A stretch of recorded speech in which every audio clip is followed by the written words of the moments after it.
Welcome to 155. My name is Frandy Charisma, and with me, as always, is Amanda London. It's the Frandy Charisma and Amanda London show, everybody. That should be the name of this show. I think we do much better. No one wants to listen to a podcast hosted by Josiah Hughes and Sam Sutherland. That's true. It sounds like a lazy sounds like white people. show. That sounds like some white people shit. Whereas Frandy Charisma is sort of neutrally, that's kind of gender and race neutral. We might get some more because basically we need to appeal more to the woke mob. I don't know why people are mad about the woke mob. To me, that's what I'm learning. Yeah, they're demanding our capitulation. Or maybe they're Amanda London. Frandy Charisma is the new name we're obsessed with, and you know what? I don't think we owe you an explanation, but I do think you should be listening to Blink 155, our Blink 182 podcast, which is available at patreon.com/155pod. And if you listen to the newest one, you'll learn who Frandy Charisma is. You'll also probably not learn anything else. I think we just might be the extent of winged it what you this learned. week. Sam, how's your edge right now? Well, actually, let me go first because I know how yours is. But I wanted to just quickly say I have just poured. It's the afternoon. I'm still wearing the velour shirt that I wore on the Sclusy.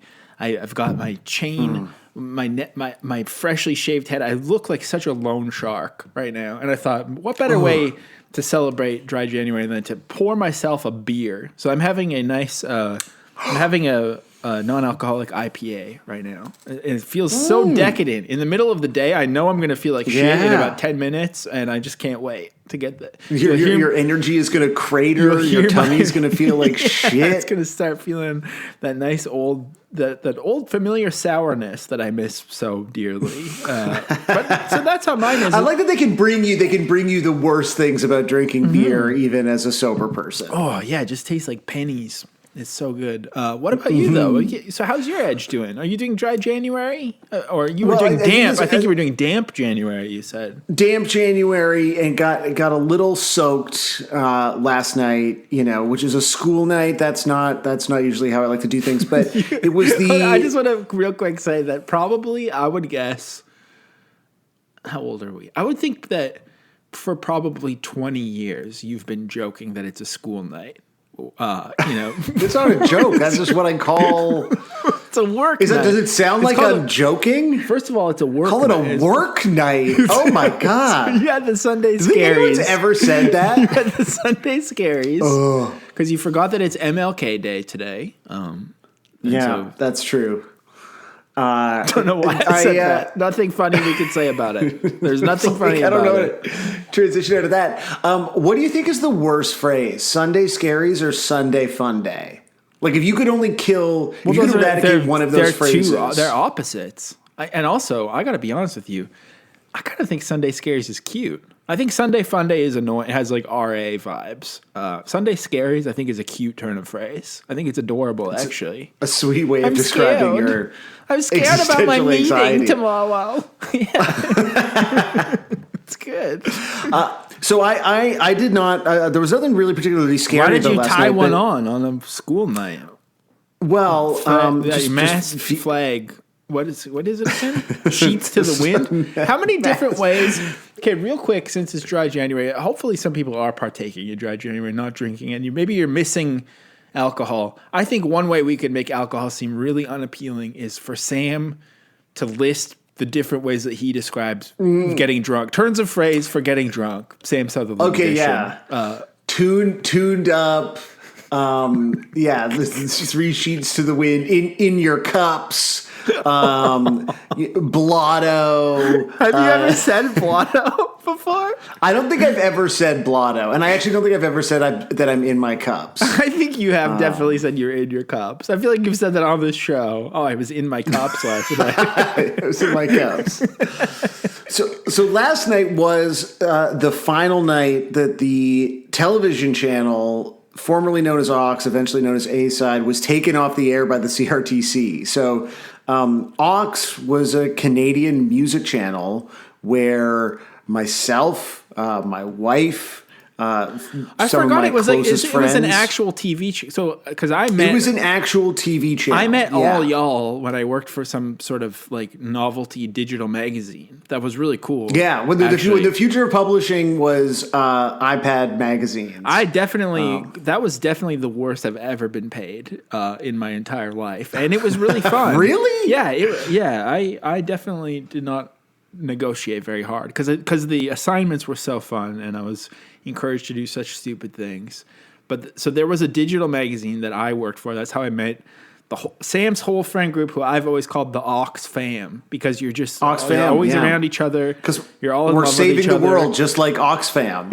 Saving the world. But then in addition to the iPad magazine, where you could read a fully scrollable G-chat between me and Dan Deacon, which was one of the like those were the kind of things. Like I just G-chatted with Dan Deacon for 90 minutes, and then they published that, and you could scroll it. It's so cool. There was also a TV channel that I remember when I had a free preview of it. It was just showing like I want to say like Rush Hour 2 or something around the clock. Probably. That's the only way to get people to actually watch like a TV channel, is to just run movies that they're familiar with. No one wants to see your like bargain basement original programming, which is that was like the first thing that I ever got to make a TV. So, we made a show. I know we've talked about this on the pod, but we made this show called Talk Show Night at Juicebox Manor, which was the house that Ashley and I lived in, and we had bands play in the basement. See, I didn't know that was on the TV channel though. That was on television. We made 2 seasons of a television show for about $2,000 an episode, and it was like our buddy Scott filmed it. This show, so. That is, yeah. It was slightly more expensive, and it was the best. It was like it was an incredibly broke and very, very fun time in our lives. And then eventually we all got jobs there, and we like ran the website and stuff. But it started off, it was like a broadband TV channel. If anyone remembers when like that was momentarily kind of like a thing. What does that mean? It was like a term people were using. It was just like a TV station on the internet, like before everything was YouTube, when people were still using like Bright Cove Media Player. This is for the true heads. And then they got a CRTC. CRTC is what's the American one that runs it runs like communication and media in this country. The FAA? No, that's flying. Anyway, they took it off the air yesterday, and so we kind of got the gang back together. When you say you got the gang back together, you're pretty much all constantly just in your kitchen listening to Drake and making eye contact. Yeah. There was like 1 or 2, new additions. The guy who like started the channel came, who we don't see very often because he's like a proper adult. And it was great. It was like a really lovely time, but I had more pops. I got calling more the pops. tuned Yeah, that's up. another thing. That's when you definitely having some pops. You were in your cups. Yeah. You were blotto. So I got blotto. I was deep. I was deeper in my cups than expected, and I feel on some level and so it's like a Monday, and I am hungover, and that feels like really. You were kind of it's funny. Why have you been high? We've been talking for a few hours now. I feel like you were hiding. I kind of wanted to save it for the episode. I just sort of wanted to save it for the episode. When we were I was like, we're doing our straight edge month, and I'm like, just pounding coffee, trying to feel like a human being again. That's really good. Did you used to get hangovers? What was your hangover situation like when you drank? Yeah. I mean, definitely. But I think I just like always felt really sick and had a tummy ache and felt bloated. But I remember like being insanely hungover before my first day at Christian University. I was like, it was my first day, and I was so hungover because I had been out at the HMV staff party the night before and gotten way too blotto in my cups. And I felt, and then I remember also one time I had to like play bass on the worship team, and I was so hungover because we raided Nathan's mom's liquor cabinet, and me and all my the Broncos, that was my crew. Me and all the wait, what? We've talked about this before, but me and the Fun 100 guys like raided Nathan's mom's liquor cabinet, and I definitely was bullying one of my close friends, and it got really awkward. Awesome. My joking went too far. I had been eating gummy candies all night, so I was barfing up blue whales, and then I had to go play bass at Langley Vineyard in a worship banned, and that was my revenge. It was always like I was always so hungover when I had to do God things after, so that was just an extra layer. But you must not be. It's just like me right now. This is a God. This is your God. No, thing. I'm not. I'm old. I get hungover when I have 2 beers now. I thought you just seemed grumpy, but not that there were. Did I seem grumpy before? Only because in GChat you're like, I'm really tired today, so I'm probably not going to be able to do anything very good anyway. Like you're just kind of being like a baby about life. Oh yeah, all I meant was Well, because I also think like it is when I was like I'm pretty tired today, so I'm like not doing any good work. Is that why you're not soaking? You just had a plain egg today again? No, don't get me wrong. I had like a whole ass Domino's pizza myself last night, and so that's probably also why I feel like shit. That's what I've learned too. Is general, I think a lot of my hangovers were because of eating McDonald's, not because of anything I drank. So I think that's for sure part of it. But I think in general, talking about a hangover is like talking about drinking. Like it's just the most annoying, stupid thing you could do because like who could possibly give a shit? So like if I say to you like, oh, I'm tired, I'm not really doing very good at my job today, which is true. I tried to write Maggie Rogers' name in an email and I wrote Magor Rogers. Like just like I'm really having to proofread every single communication that I sent out into the world today. But if I were to say to you, like, sorry, man, I'm super hungover. Like, are you like immediately you're just like, fuck you, fuck this person. Like already the fact that we're talking about it on the pod, and again, it's only because I think it's like a tiny bit funny because we're talking about it is, and also I mean now I love, but not hilarious. Now I love. Now we're talking about it way too much. It's been 10 minutes. Now I love the idea that you. That there are things that you think are too boring for us to talk about on the pod. That's an interesting. No, I want to make it clear. It's not boring. I think it's like. I think it's embarrassing. Like I think it's embarrassing. No, it's because I think any kind of like, and even when I was like, in fact, I think that bolstered my problem drinking even more because I thought that talking about it was so embarrassing. But then you can get away with drinking even more if you don't talk about it. If you don't talk about it, it's kind of great. That's true. I'm reminded of. A few years ago, Sarah and I became fast friends with someone who was kind of an alt comic. We met him at a mutual friend's wedding, and we were. I'm trying not to reveal too many details, but anyways, we hung out with him all night at the wedding. We just became good friends with him, and we happened to be visiting his city after on a road trip. So we're like, oh, let's hang out with him, and we hung out one time, and then we were going to hang out again, and he kind of just like stopped writing back, and it was like one of those things where you kind of have an entire friendship with someone in a short period of time, but he had stopped writing us back because I'm just going to type to you who he was from. This is so funny. I love you're like really having to consider like every minute detail where you're like, then we were okay. Oh, interesting. Yeah, but he was like a really cool guy, but he was like, oh, sorry, I didn't text you back. I randomly did a bunch of cocaine last night. And I was like, oh my God, what kind of sentence is that? Like, I'd rather be the person you don't tell about it than someone who said, you'd rather just get ghosted. Don't say I randomly did cocaine. What the fuck that's a pretty cursed sentence. Yeah. Anyways, let's get into punk news.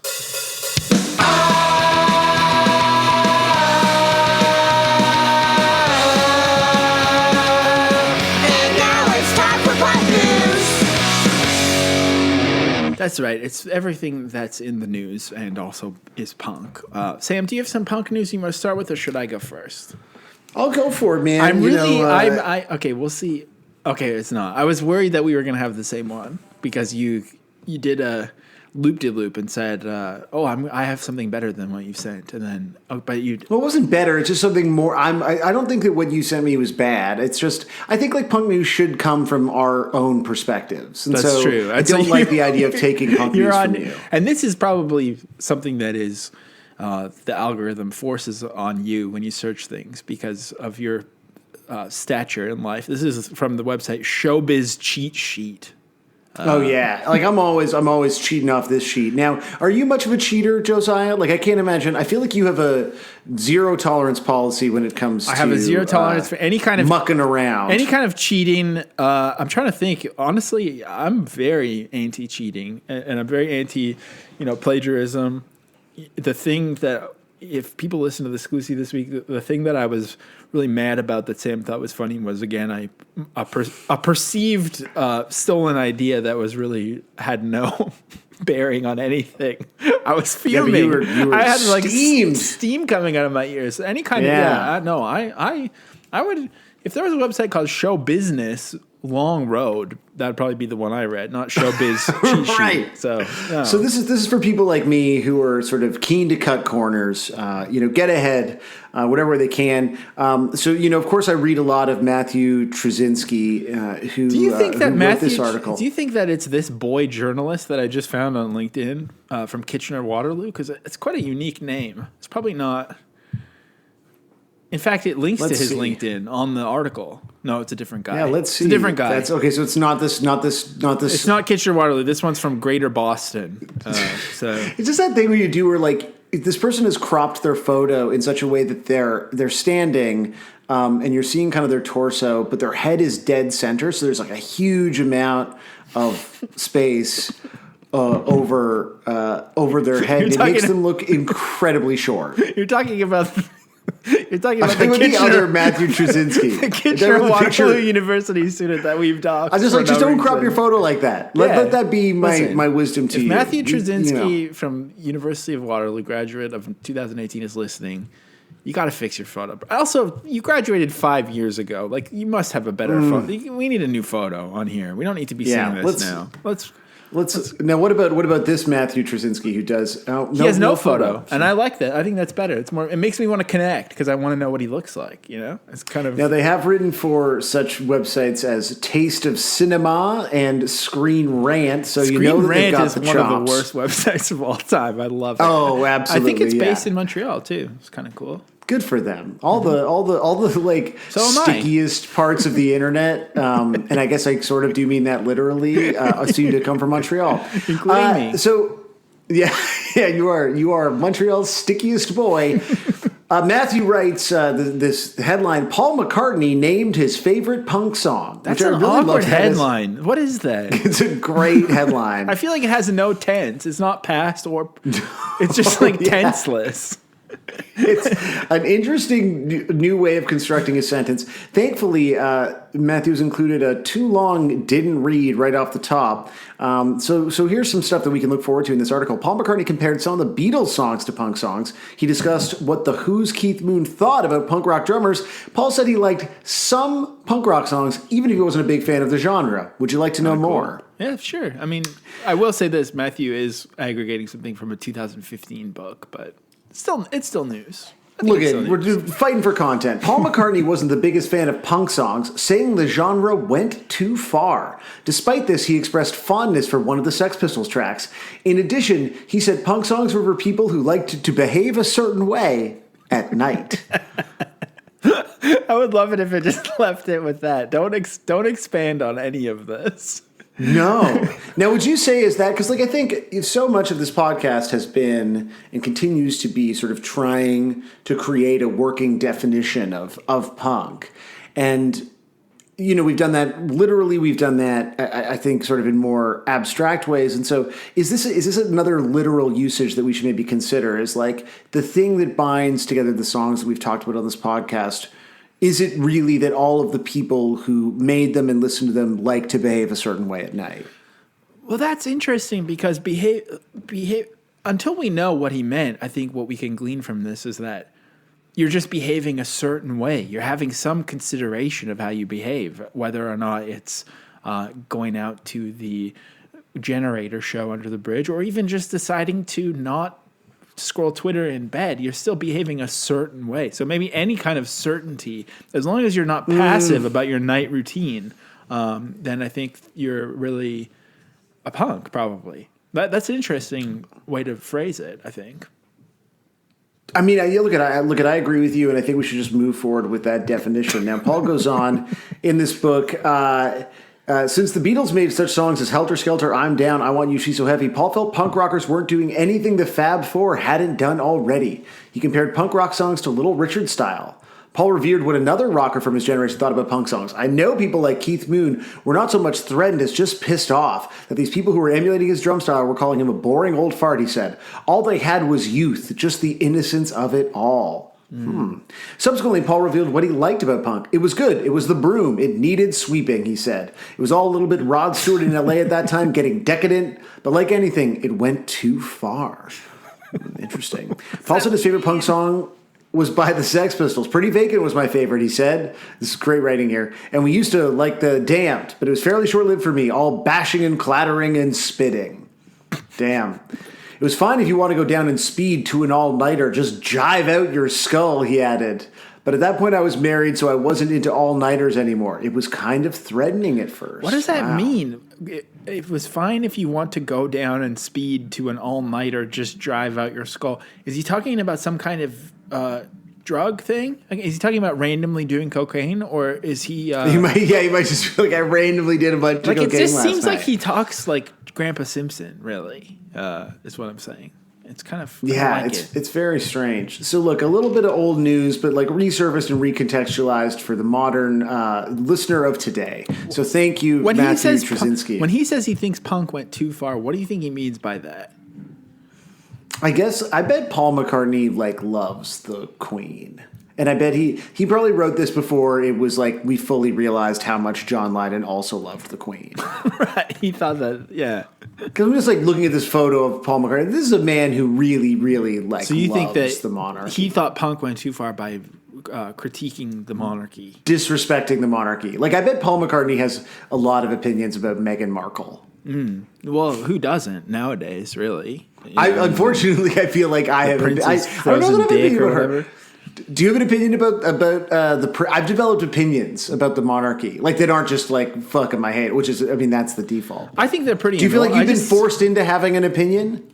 I mean, I've overheard some documentaries in the background, and I've thought these people are pretty irritating. I think my opinion is just that they're pretty irritating, and I wish I didn't have to hear them talk. Yeah, that's. I mean, I think that's perfectly reasonable. That's basically my opinion now. I think if you like. I feel like if you marry into like the Illuminati and then they do Illuminati stuff to you, it's kind of weird to be like, damn, why are they doing Illuminati stuff to me? I guess is my opinion. You know? This isn't what I signed up for. Yeah. Yeah, I guess. I mean, sorry to all the Markle heads out there. I probably would like Suits, I bet, if I watch a bunch of episodes. So let's move on to mine. This is a study reveals the top 20 golf courses on bucket lists. Courses ranked based on followers' interest and popularity. Clark's Golf has conducted a study into the top 20 best golf courses in the world by using 3 factors: followers, interest, and popularity. Almost 500 courses worldwide were taken into consideration across the globe to get a clear picture of where the whole world wants to tick off their golfing bucket list, with the USA featuring at 50% of the top 10 courses. Top 20 golf courses in the world. Clark's Golf decided to rank 498 golf courses around the world for these 3 key attributes to dictate whether they belong on your bucket list. The course followers, gauged from looking at their Instagram account and jotting down the followers. It was decided that following a course on Instagram is as good as putting it on your to-do list. Otherwise, why would you put yourself through the heartbreak of seeing pictures of it every week if you never intended to go? The course's interest, gauged from looking at how many times that course is searched on Google. To build up a bucket list, you have to do the legwork and research the best courses. So it's only natural that the ones searched the most are the most desired. And of course, the course's popularity, gauged from looking at the traffic each golf course's website gets. The number of people visiting that website is the final piece of the puzzle when building a dream list of golf courses. After all, how else are you going to book yourself a game? You can read the full breakdown of every course here. But we're not going to do that because the reason this is punk news is this is on the website golfpunkhq.com. So, yeah. Wow, that's a good one, and very thorough. Now, is this a website that you visit frequently? I haven't yet, but they do have apparel. Maybe I should get into some golf punk gear. You really should. Now, what about it? There doesn't seem to be much in the way of punk signifiers here. It must be just about their night routine, really, what they do. Oh, that's it. They're definitely, these people have a certain routine. They do certain things at night. They just do certain things. I mean, I am night. a little curious to know what's the top 20 golf courses, but I don't think we should look because it's not on the punk news. It's not. No, it's not. We're done. We're done. This has been punk news.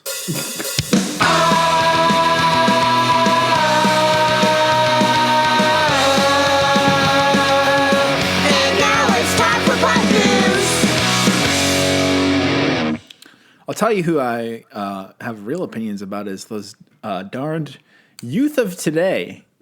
Kind of a way that we could segue into it. Complain about young people, I guess. That's good. How do you feel about young people? I don't really like them, to be honest. They do. I am starting to find myself being a little bit irritated. I think, it's not something I want to admit, but I think sometimes when I'm maybe getting a coffee or something, there's a distinct lack of hustle that I'm noticing.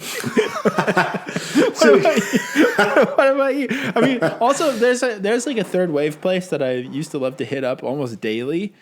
And there's this one guy that works there now that listens to like, modern pizza punk type shit, which is fine. Whatever. Wear your little jorts and play your little fest music or whatever. Sing along. I don't care. But he can't pull shots to save his life. So now I know if that guy's working, I can't go in there because it's going to taste like just like hot water. So I don't know. I think that sucks. I just think I would like it. Maybe when I'm trying to make this more leftist. I think that we should pay baristas more so that we can have more expert baristas out there. Right, so there'd be older baristas. Yeah. Okay, wow, you really made that kind of leftist. That was good.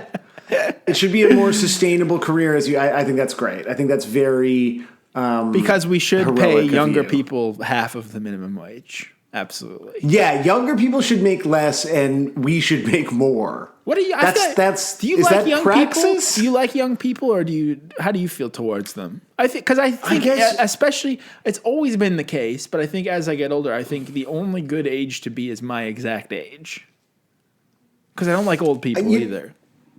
I really interact with no one under like 20. I think maybe I occasionally interact with people who are over 25. But I don't know that the last time that I had a conversation with like a real young. Yeah, because I have cousins who are young. Like I like them. I think I the idea that the sort of cliche of people our age being like they're going to save us all is you agree with obviously. That? I do, but you don't. But then they're probably roasting you for wearing skinny jeans or something. As soon as you leave, you're like, "Oh, they're gonna save me," and they're like, "There goes Sam, fucking with his dorkazoid fucking jeans." Yeah, they definitely call me a dorkazoid or whatever. So, in the very limited experience of talking to like my cousins, at Christmas who are, I don't know, like 18 or whatever, like they're cool. Like it's cool. They're all, they're on their phones a lot. Good heavens. Can't get them away from those things. I mean, that's something we have in common. Oh, but you ever see like young people tweets too? You're just like, what are you talking? Like, they're like saying some. It's like they don't respect it. They haven't read the oral history of weird Twitter on BuzzFeed. Yeah, that part's brutal. But I just felt like it's you're talking to someone who's like, oh yeah, I like a bunch of probably artists that are famous on TikTok that like you don't know, and they're like, and I also like Tribe Called Quest, and you're like, where is that? Because the idea of like the sort of flattening of kind of access to things means that like you can be into cool shit. I mean, you can still choose to just like. I don't think anyone's into cool shit anymore, though. That's one of the other. Well, because you don't think anything's cool. Yeah, that's true. What do you think is cool? What cool shit should people be into? What do I think is cool right now? You're putting me on the. I'm just saying, like, if a young person was like, I'm really into like 155 pod, you would think that they had taste. And if they said they're really into Fievel is Glauc, I think that's cool. Or Hong Sang Soo, or that's probably about it. Because I think I want to say Joanna Hogg because I just watched the new Hogg last night and I loved it, but that's A24, and young people who are into A24 need to fucking get a job. They need to be shipped off to war, I think. They need to I agree, yeah. That's enough. That's quite enough. What do you think of Youth of Today, the musical group Youth of Today? I've spent very little time in my life with the music of Youth of Today, the music group.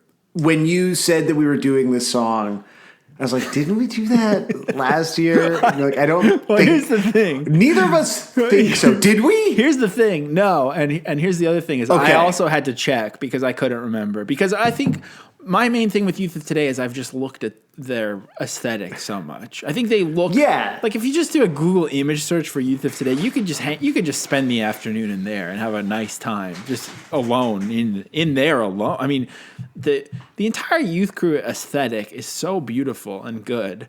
And even like the Noah times Youth of Today capsule collection, from 2019, like that. Of course, the reason I like Youth of Today is because I like to read about hardcore on highsnobiety.com. You know, I don't want to read a fanzine. I want to go. I want to have a large ad that says "Sign up to never miss a drop" on it. You know, that's perfect to me. So I like Youth of Today in the sense that I just think, like we were talking about last week, it's a T-shirt or a logo or an aesthetic that outgrows the band. And in fact, every time I've sat down to listen to Youth of Today, I've wanted it to sound more like the kind of generic 2000s youth crew that I love. But of course, it sounds a lot more like NYHC, which I've tried to. I think that was one of my last things I tried to get into in a last effort to try to sort of be part of the cool monoculture instead of just inventing my own version of cool. So I think I tried getting into NYHC, but it's just not really like, it doesn't connect with me like crazy.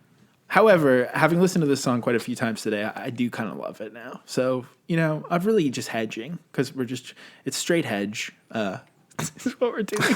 Oh, wow. That's pretty good.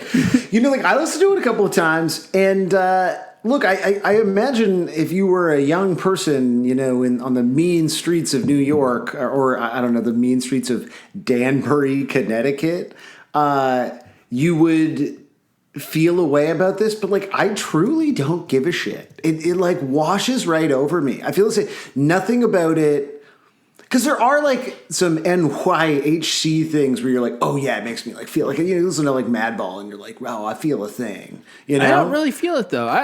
This doesn't really stir. It stirs nothing in me. Yeah, whenever I listen to any NYHC, it doesn't really stir much in me at all. To be honest, I think I just like Terror, and I like just like normie thing. I like you know, normie stuff. I like Triple B records from the 2010s kind of vibe. Like I don't know. I just think nothing is for me right now in this area, except the Youth of Today aesthetic is perfect. It's beautiful. I mean, I don't know if you've clicked the Google image search. I'm GJ. It's all you need. The vibes are immaculate. I mean, it's just like also, everybody looks cool as shit. Obviously, I mean, and that's the thing. If you like Youth of Today and you want to hear people talk about it, there's all kinds of things you could do. You could go on High Snobiety even and read probably more about it. Yeah, that's where you want to be. But to be named Ray Capo, like obviously you're going to have a life inventing a kind of hardcore. Like if you're born with the name Ray Capo, what do you expect is going to happen to you? Yeah. That's true. There's only so many options with a name like that, you know? And he does seem like a cool guy. He seems like a guy I would never want to have a conversation with, but I respect him from a distance, you know? It's interesting, though, like, I mean, everything about this, like, the aesthetics, so sick. Names like Ray Capo, I mean, so sick. Obviously, Walter like, I don't start giving a shit about Walter Streifels until Quicksand. And, like, everything before that, I'm like, yeah, you know, like... Can you just do it all a little slower and with some melody? Yeah, see, I'm pretty sure, I don't think I've ever heard Quicksand, but I'm pretty sure I don't like it. I think I've decided. Of course, that's so fucking good. It's so sick. But yeah, I don't feel like in my mind it's not for you. It's definitely a Sam thing. Yeah, Quicksand is definitely where you It's definitely a Sam off. thing, and in parentheses, insult. Yeah, in there. No. I mean, everyone heard that, but I'm glad you spelled it out. Yeah, I am struck, and like this is not an original thought, and we've talked about bands from this era before, but like, you know, I think this is like the mid '80s, and you look at this, and so much of like punk, like an unavoidable sort of conclusion of every first wave punk history is like, and then all these meatheads showed up, and like I just noped out of the scene, and like all of the weirdos were gone, and like.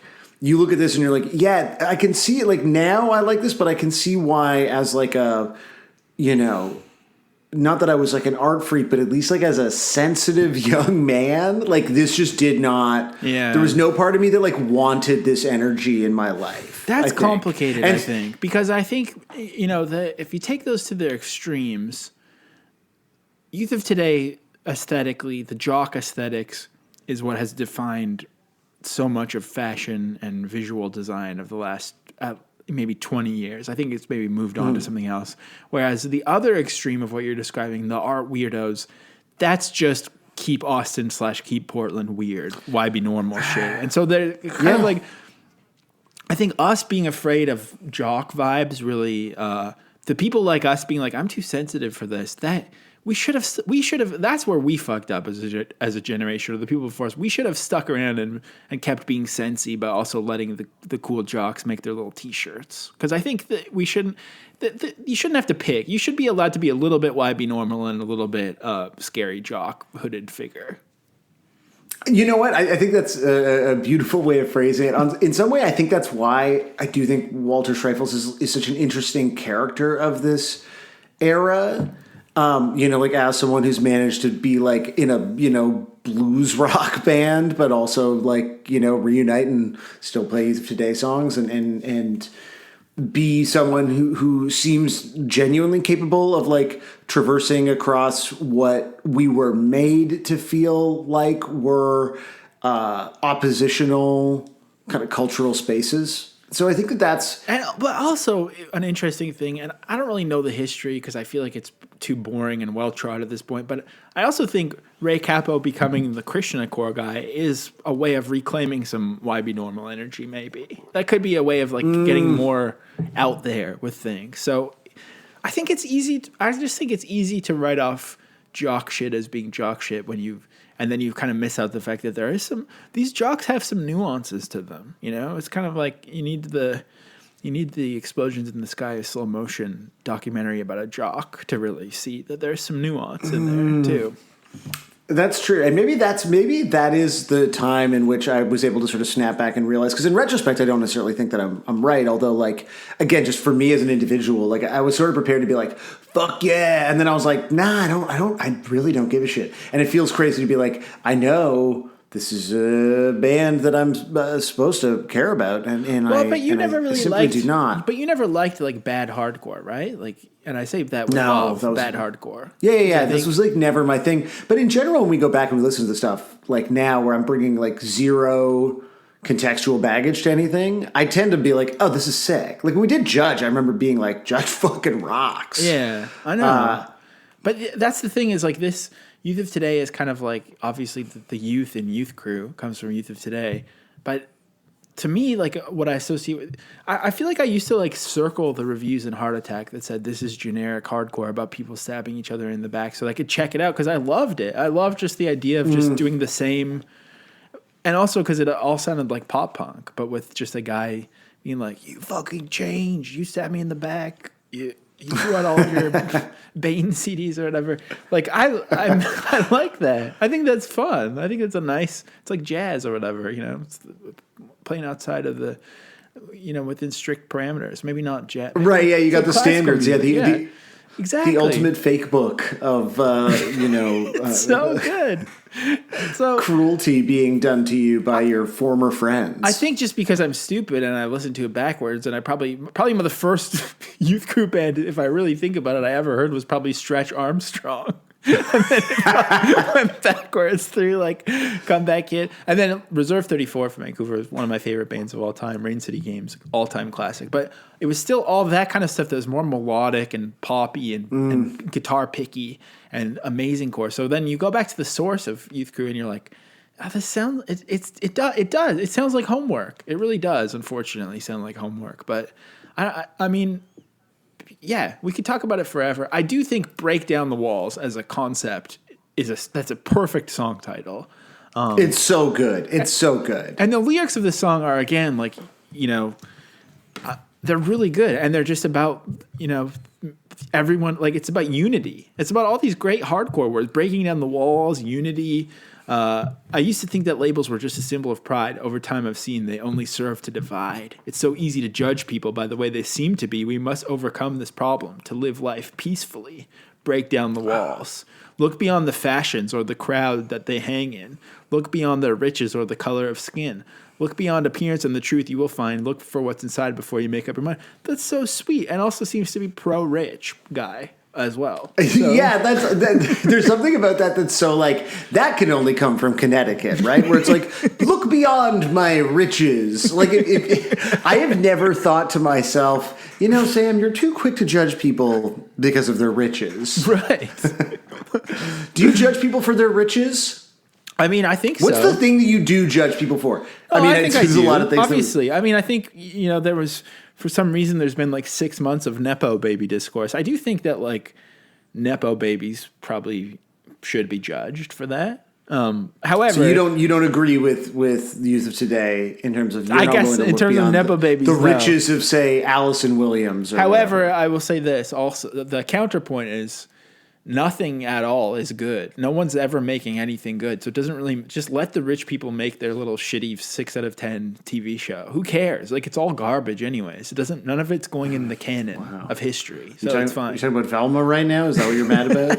I mean, any show. Every show sucks. Everything's terrible.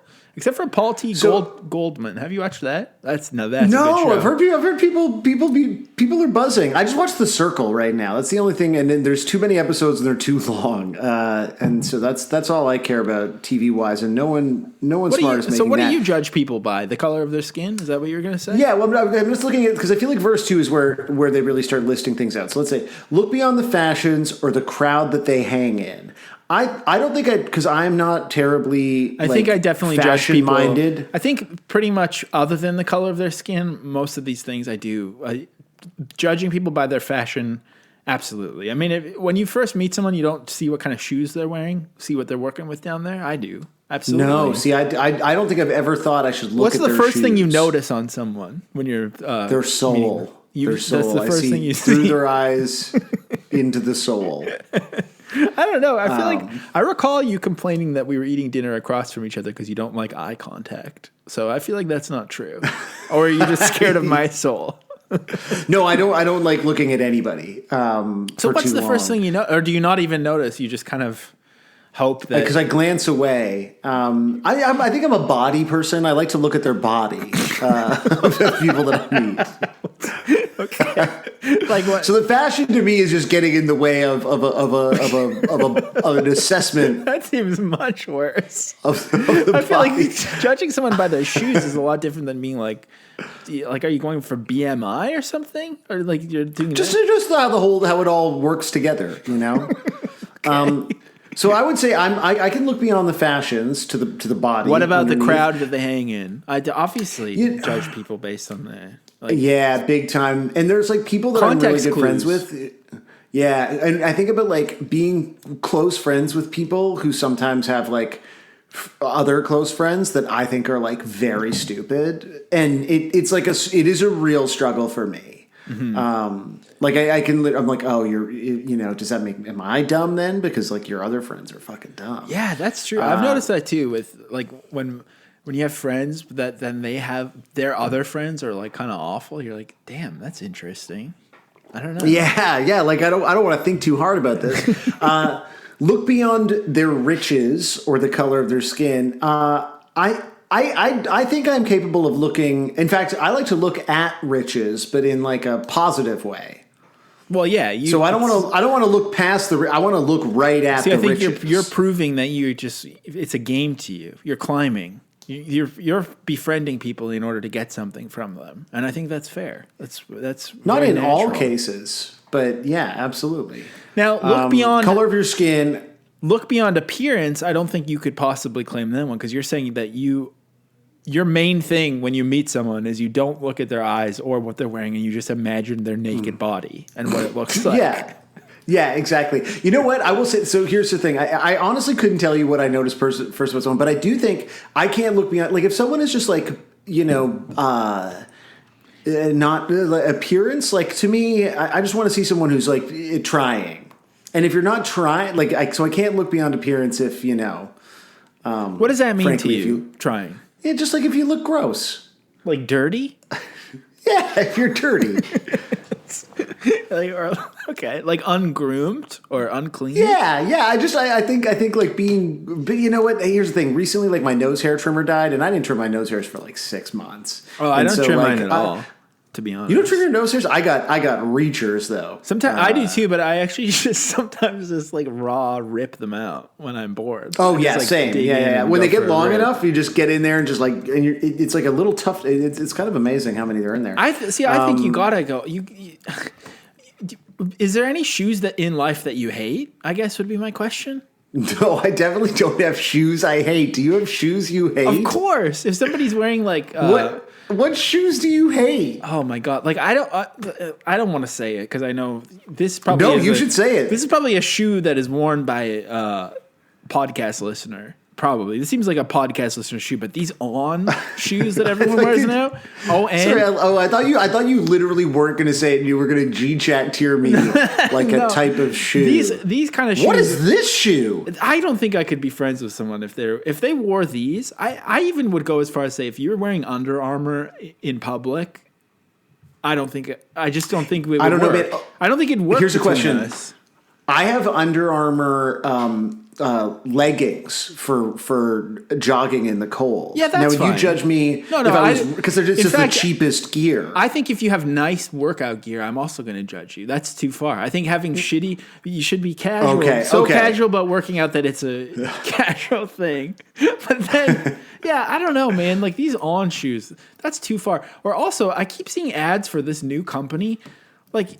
Do you think that you could be friends with someone wearing this Psycho Bunny pink V-neck that has the bunny skeleton on it? This is some new clothing company that I can't even figure out who it's for. I'm perplexed by it. It's not even new, but it's just new to Montreal, I think. Psycho Bunny. I would definitely struggle, but I also struggle to imagine anyone that I'm friends with wearing a garment. These are people you're already friends with, but we're talking about judging others. Like, a new person, I would judge somebody, absolutely. Like if someone was wearing that, you're like, obviously I'm not going to be able to carry a conversation with you. It's not even that I'm judging them in a bad way. We can carry a conversation, but I just know that we'd never go on vacation. But what would together. you talk to them about? What would you talk to them? And also, they're probably. I would ask them what the deal with Psycho Bunny is. Someone wearing On sneakers is probably incredible at like getting Expedia deals and like figuring out how to. Oh, they've gamed the point system or whatever. How to correctly complain at dinner to get a free appetizer at the outlet mall or whatever. Like On sneakers are definitely vacation experts. So I actually would vacation with them, even though I don't really particularly like talking. Interesting. About them. So it's very complicated. I think that this youth of today song is so oversimplified and idealistic that I don't think it applies to. I don't think it's possible to look beyond fashions or the crowd they hang in. Yeah, because like at some point, we do require clues. Like, so then what is the essence of a person if it's not how they dress, who they spend time with, whether or not they're rich, what race they are? I mean, I just don't know how else to categorize people then. I guess also, what is the purpose? We're breaking down the walls. Maybe it's not about becoming friends. Maybe it's about working together to achieve. You don't think this is a song about friendship? Becoming a vacation friend. I don't think so. It might be.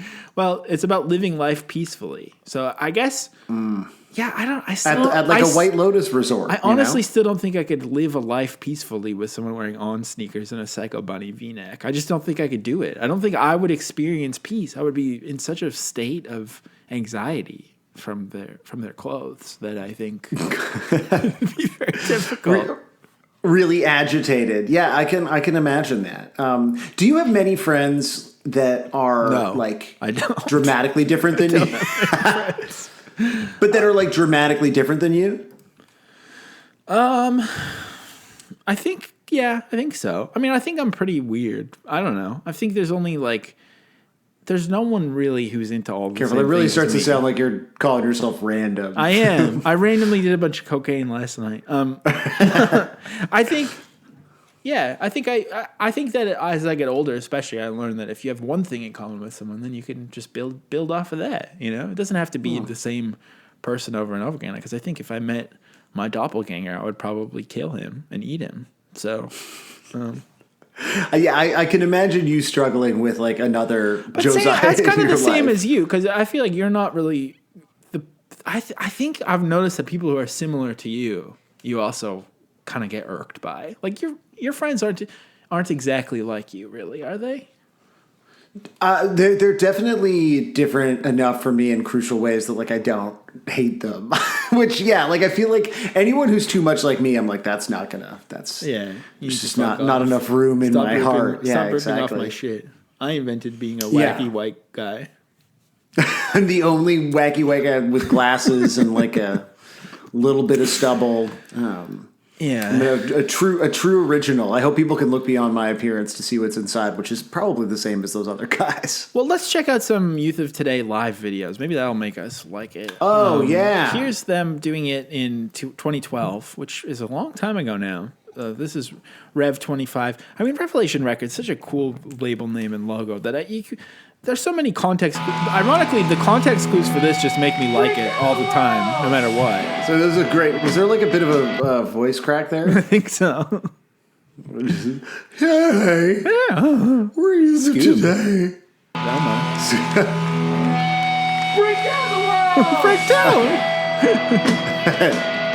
It's good. I like the dumb drum intro too. The drum intro's fucking sick. I think I like the song actually, despite everything I just said.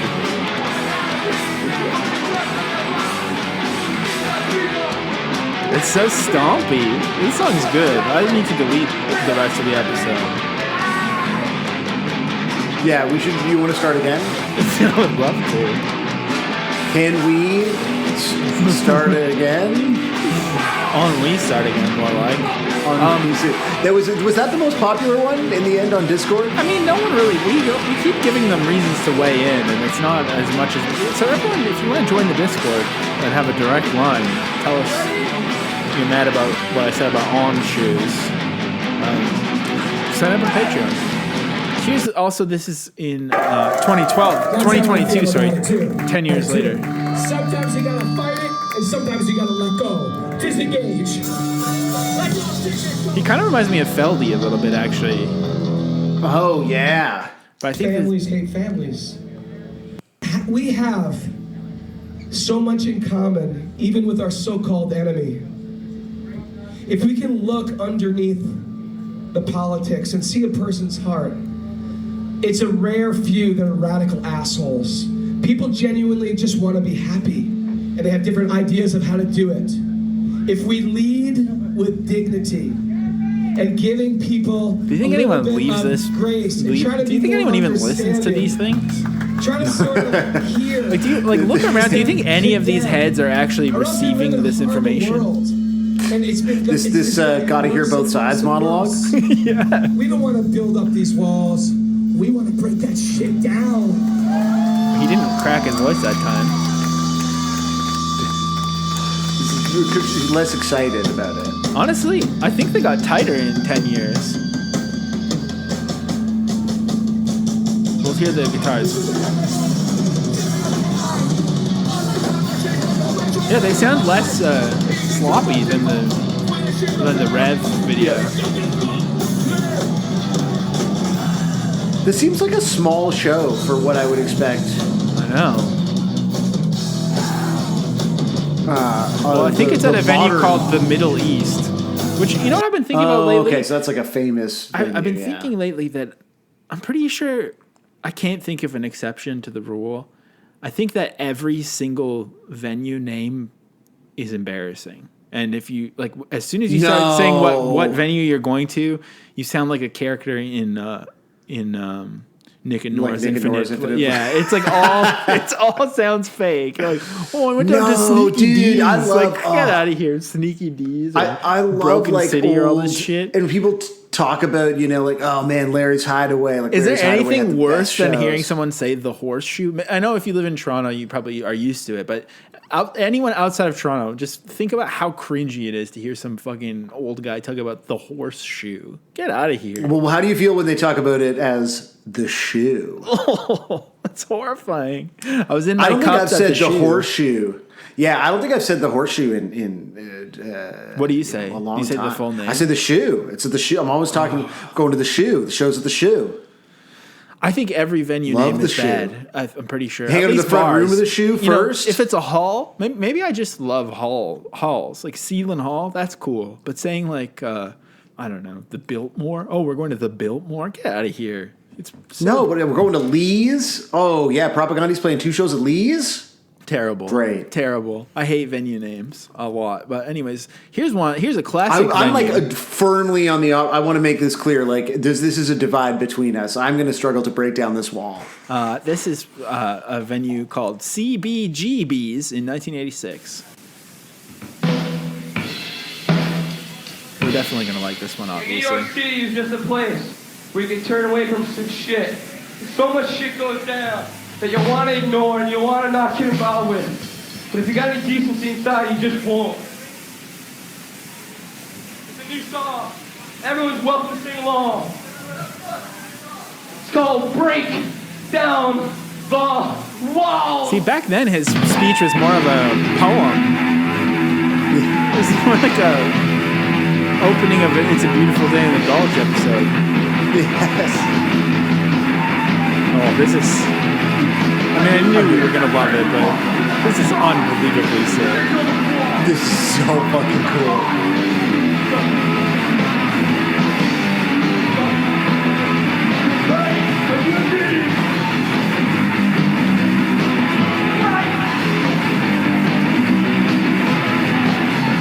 Oh, this is so fucking awesome. You think you could be friends with someone who was wearing a CBGB's V-neck?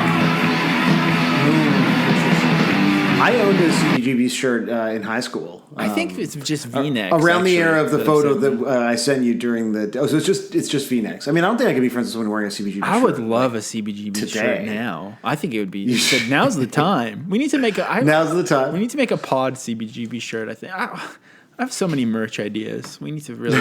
I think we need to open our own sweatshop, to be honest. Okay, so that's some live videos to make us like it. I'm just going to show you a couple more things, and then we're going to pee, and we're going to come back seamlessly, and it's going to be... No one's gonna, but this is... I assume this is real. I've never seen this movie, but this is like a kind of...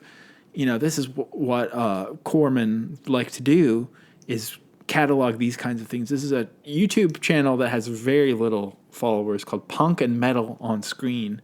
And apparently Break Down the Walls was played in The Girl Next Door, the Alicia Cuthbert movie thing I from care about. 2004. Oh. All I want is just for us to go back to normal again. It's a real nice place you got here, D. So, what's his name? Wow. Timothy Oliphant. Raylan Givens himself. Yeah, it's on the soundtrack. With Filter, Leonard Skinner, Monster Magnet. Talk about this later. So that's Wow. yeah. So that's from that. Have you seen that movie? Is it? I have not seen it, but I remember this movie. This was a very It was like- this was the zeitgeist. Yeah, it was. And then what? And then She was like the coolest actor. She was in this and Old School, and then she married Dion Phaneuf. And I literally think I've seen her in one of those like spammy clickbait ads that gets through the ad blocker that says like actresses who are never allowed to work in Hollywood again. But I don't know why. Well, she was I never Jack Bauer's daughter. She was Jack Bauer's daughter. Yeah. Oh my God. Let's not forget. Dude, did you watch 24? I loved that show. Of course, we used to. When I was in university, we would like watch them like in 24 hours. Oh my God, that's so good. One thing It was so much fun. Like it was like real, like and bone sober because I didn't drink at that time. Hell yeah. It was great. There's nothing worse than trying to talk about 24 now and people being like, "Oh, that was obviously propaganda." Like, come on, let me just enjoy 24. When he would torture people, the scene in I think it's like the first episode of like I don't know the third or the fourth season or whatever, where like he like starts interrogating the guy and then like immediately kills him and then like turns to the shocked people who run what was the name of their like anti-terrorist organization or whatever. CTU, and he's like, get a hacksaw, and then he like cuts off the guy's head and like brings it to some other terrorist as a way of like engendering goodwill and getting some secret or whatever. You're like, if you don't think that that's the coolest fucking shit in the world, like, do you have to me, that's Break Down the Walls. I want to be able to watch 24, not just through the prism of my own political beliefs, but understand that you want it is all like of us to be able to watch it from all sides. I want everyone, yeah, exactly. Reach across the aisle, reach across One thing I did fucking rocked, the one man. thing I did notice that ruined the show for me was that every single character started every sentence with the word "look." They'd be like, "Look, Chloe." "Look, Jack." Yeah, that kind of ruined it. But anyway, They would also, when you were watching it in that close order, you'd also really notice that anytime they were going to kill a character. Like, there was like people who were like kind of evil or whatever, or they were like impediments to Jack. But then if they all of a sudden started to be like helpful and like mentioned their families, you were like, they're going to kill this person in like one episode. Like they just want to try to wring some emotional response out of you. But otherwise unassailable. Perfect Politics, a great show. Well, I think this movie, The Girl Next Door, was kind of marketed to horny little hetero boys. And so in the interest of both sides, I think we should briefly talk about the band Youth of Today, the queercore band, who I don't think covered this song, but they do have a video for Tough Gays. Hello. This was uploaded to Funny or Die and then put on YouTube after. I was listening to Youth of Today today. Unbelievably sick, actually. Like, Youth of Today is awesome, man. One of the first, or really early This Exists episode, like a million years ago, was about like not like queercore, but specifically like Youth of Today and like black F slur, and how fucking sick they were. So you're saying if people wanted, they could probably make a supercut of you saying the F slur. 100%, I say it several times in that episode. But that's the thing. So you'll know, because I wanted to make sure, and so I found this thread on the forum Empty Closets to figure out if Youth of Today is legit or homophobic. And people were saying, like, well, they're making fun of homophobia in hardcore, but are they actually gay, or what's the deal? What's the story? I don't think I got to the bottom of that. I think this to me was like one of those things where I was like, I don't know this, but like the Black Flag parody band, like they actually, like all those people were part of the queer community. And so I think there were like legit kind of poking fun at the kind of like machismo, whatever, like heteronormative vibes of a lot of hardcore coming from actual like queer people. This might have been one of those things where it's like, well, actually, here we go on the thread on Empty Closets. Someone from the band signed up. I came across this and registered so I could respond. I didn't want to post a short answer, which would be, yes, we had gay and bisexual members. Of course, we're not a band anymore. We never played shows because we were all working on other projects like school or other bands. Our guitar player is having some great success playing in a bluegrass band in LA. We were actually offered a 5-week European tour, but we couldn't get it together. We feel very strongly about LGBT issues and equal rights. I've always considered ourselves a joke band, not relative to our opinion on gay issues, but in our approach to our music. And then there's a long interview that he included. So we know. Sick. So that's like kind of a perfect example of just something I love in general, is when something seems ironic, but it's actually just ironic in all the right ways. They're just goofing around, but they're using the language of joking in order to, spread a positive message. It's great. Youth of Today. Yeah, Check that's them awesome. Out. They're Youth great. of Today. Love it. And then finally, for this little section here, this is Youth of Tonight, which I know you listened to the interview last week, Sam. So you already know that Seamus, dear friend of the show, they have a black metal project called Youth of Tonight that does Youth of Today covers in the style of black metal. Now, Youth of Tonight has a few tracks on Bandcamp, which is hard to watch together, but luckily I found this live in Tallahassee, Florida. Oh my God. All right, yo, what up? This song, a lot of people think it's about, being vegetarian, straight edge. It's about more than that. It's about recognizing the ills of society and rising against that. It's about saying... She was wearing corpse paint that is a straight edge X. That's amazing. Better your own lives to better your community. I'm Youth of Tonight. This is my DJ Jeff right here. DJ Jazzy Jeff. Give it up for DJ Jazzy Jeff. This is so sick. And I want you all to say with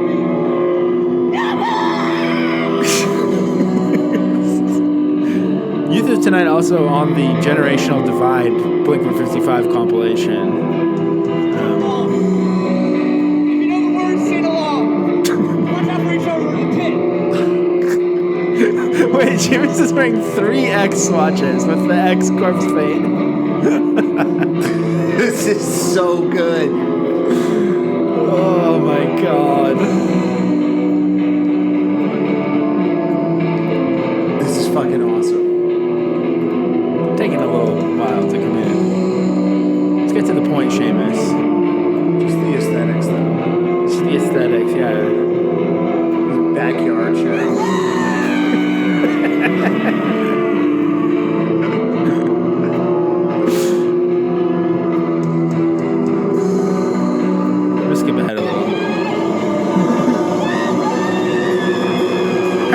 operatic black metal vocals.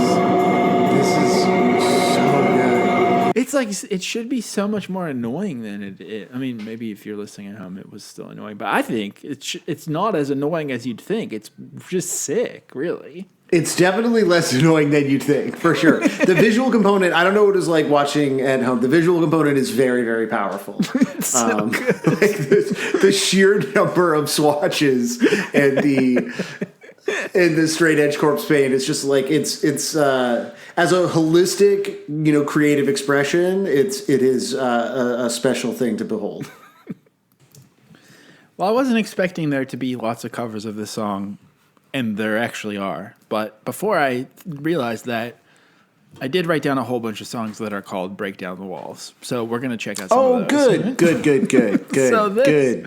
First things first, this is a band called Break Down the Walls, and you'd think, oh, that's going to be the best My Friends Stab Me in the Back type of hardcore band.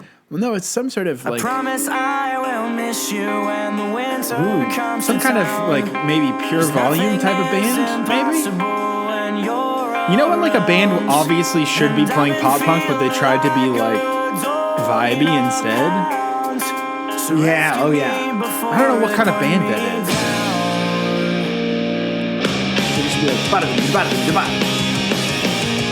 Like, what do they listen to that makes them sound like this?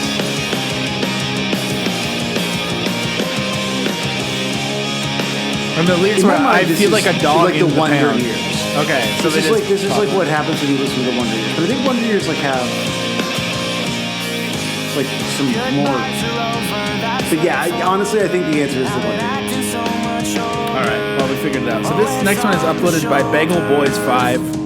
This is from 2008. The Bagel Boys 5? That's what the channel's called. This is actually written by someone named Steve Coogan. I thought it said Steve Coogan at first, but for some reason it made me so happy. And also there's a video of a wall on this song, Break Down the Walls. Kind of cool.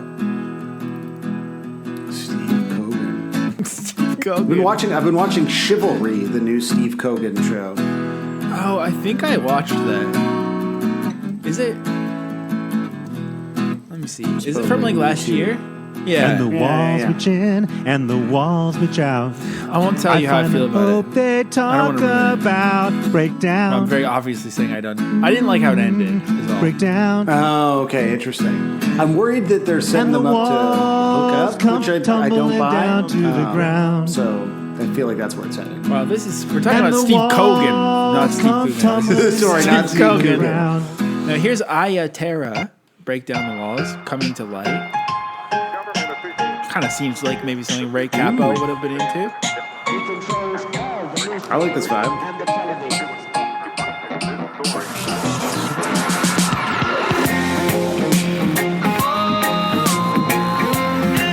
Kind of reminds me of Magic. My homies in Magic. Yeah, where are Magic up to these days? I think they had a new single though. No one cares. I care. But then again, when I tried to invite them on the pod, they left me on red, so now I don't care. So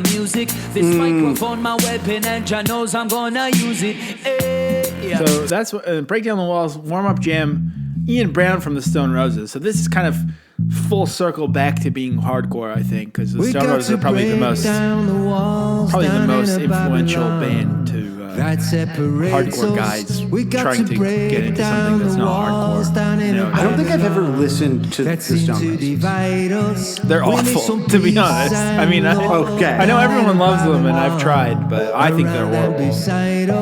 But this is cool. I like this song. Seems like a guy with that haircut who's a white guy probably shouldn't be allowed to sing this kind of song, but... But that's you bending to the will of the woke mob, which is either how we started this episode or the last one. I can't really remember. I'm really playing with fire. This next one just makes me so scared that it's horrible. It's so scary. Groove metal, thrash metal, metalcore, Face the Troll. Look how scary that picture is. I do not like it. Oh, I'm not interested in what he's selling. He's so scary, this troll. It's sort of like a punk troll that also looks like a anthropomorphized, like when people draw a face on a spermatozoa, you know? Like he sort of looks like a punk goblin sperm. And it sounds like it's kind of a metalcore, I guess. Break down the walls. Now, in the metal zone, there's also this band Shy had a song called "Break Down the Walls." I don't know if I know who this is, but it's pretty sick. I mean, this is definitely cool.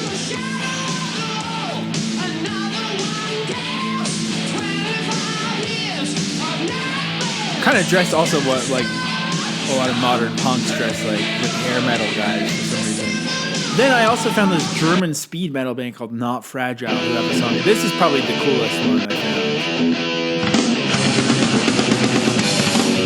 Oh. And also I love these like old small label metal releases where the art looks like a yearbook. Yeah, that's so sick.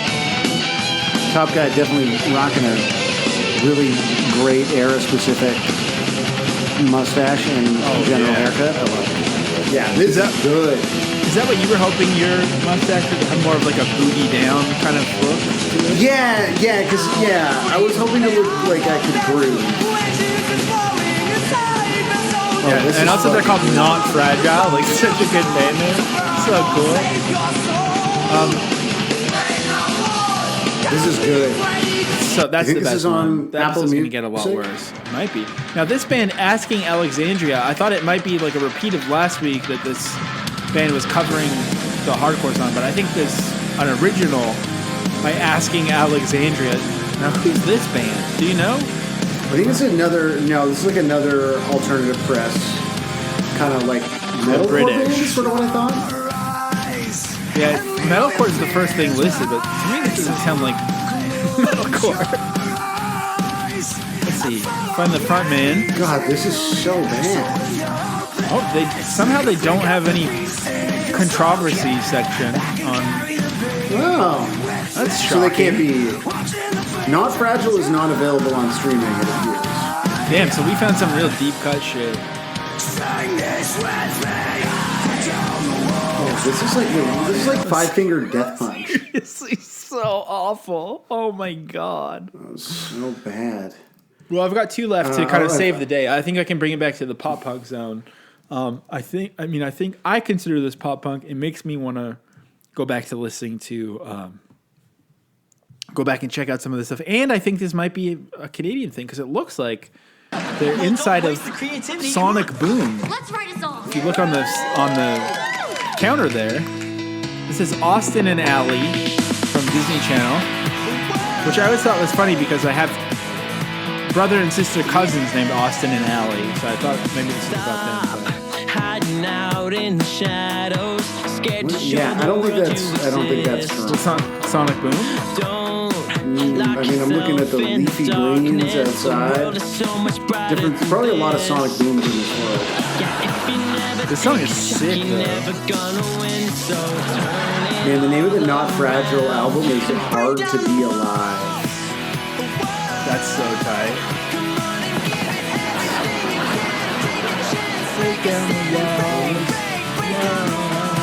Yeah, this is good. This is good. So far, this and Not Fragile. Yeah, are the best so far that versions of the song. okay, and then finally, I've just got one more from this little sidetrack before we listen to a million covers of it. The band is called Peas in a Pod, but this is from the Artistar Academy. Artistar Academy is artists are like ARE or like Artistar. I don't even know if the one I just saw is the same one. Artistar Academy. Artistar. I think it might be in Malaysia. It might, but I don't think it is. I can't tell. Artistar Academy. There's a bunch of children who have started bands through the Artistar Academy. This band is called Peas in a Pod with Break Down the Walls. Now we gotta watch this one for a minute or two because it's It gets real good, real fast. Already a very interesting like kid dancing in a sumo suit in the foreground.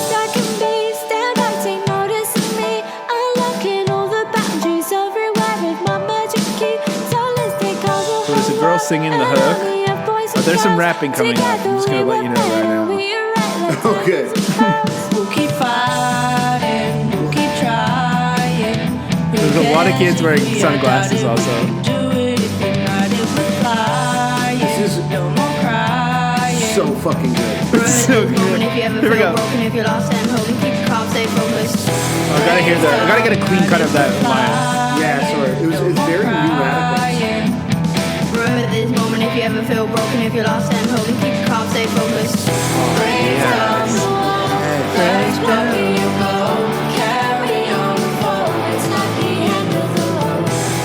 I think there's more rapping also.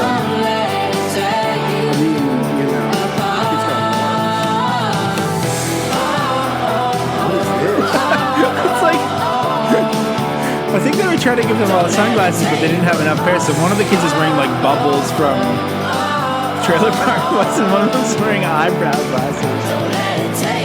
One of them has. Let me make this quite clear. Dozens of people think that I'm weird, but I never feel the need to impress my peers, because I'm happy in myself with my own ideas. You gotta have respect for the people around you, because individuality should be embraced. Don't judge a person for being different, the sound of their voice or the look of their face. Swinging it double the time, ripping it up with the rhymes. Crack a joke while I sit with a couple of guys. My mouth is a game. A couple of lines. Have a I'm game. Stuff in your life. This is also basically the same as today's song. What comes We need to hear the He's first, definitely the first playing part of with his a pocket watch. He's pocket watching. You know, maybe he's trying to say don't pocket. I don't really know what it means, but I know people say don't stop pocket watching. The opening. I think it's a youth today thing. I think it's like you don't judge someone on their riches. Well, let's hear what he says at the very start. So let me make this quite clear. Dozens of people think that I'm weird, but I never feel the need to impress my peers, because I'm happy in myself with my own ideas. Dozens of people think I'm weird. How many people do you think you're weird? I mean, it's got to be. I don't know. I mean, I don't know. We need to. Do you think it's dozens? Do you think it's fewer? No. It's I guess you're minimum exposed. dozens. There might be thousands. How many? Thousands of people might think you're weird because, like, I mean, think of your Starbees situation. That's true. Then what does he say? So let me make this quite clear. Dozens of people think that I'm weird, but I never feel the need to impress my peers, because I'm happy in myself with my own ideas. You gotta have respect for the people around you, because individuality should be embraced. Don't judge a person for being different, the sound of their voice or the look of their face. It's very similar to the Youth of Today lyrics. Also, like, only a little bit of rhyming in there. He's mostly just doing quick spoken word, I think. I love it. This is the best version of the song. And then the German speed metal band, Not Fragile, from Hamburg. Yeah, I mean, you didn't really seem to like the Austin and Alley one, but that was another one of my favorites as well. Sorry. But anyways, let's get into some covers. A lot of big bands have covered this, starting with probably my favorite punk band of all time, Rise Against. They did this at a secret show at something called Skate Lab. Youth of Today Breakdown the Walls cover. Now, I don't think the Hurney guy is singing very much on this. I think they let other people sing. So that's... Because I imagine him singing this would make it a lot worse. Yeah, see, there's some cool long hair kid singing instead. Is that...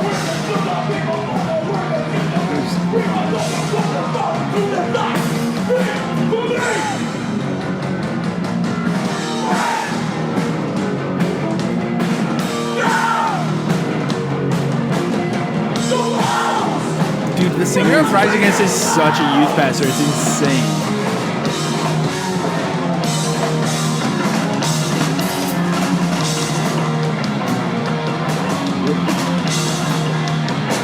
Yeah, he's just sort of vibing through this, eh? Yeah. Oh, is he going to take the second one? No. He's making that little girl sing. She's so shy. Maybe he won't sing at all. This is the best Rise Against song I've ever heard. They still set up their little logo map.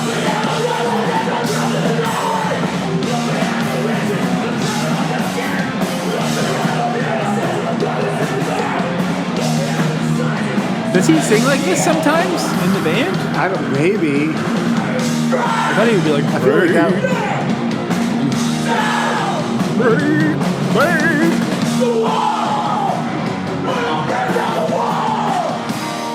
That was kind of cute, actually. That was nice. That was yeah. So nothing bad to say about that. The Rise Against for a New Generation Turnstile.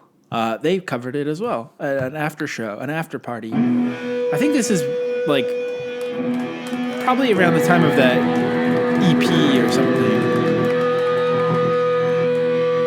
Before they were like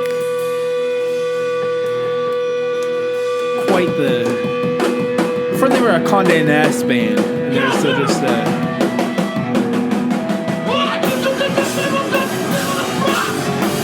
but it's still got that.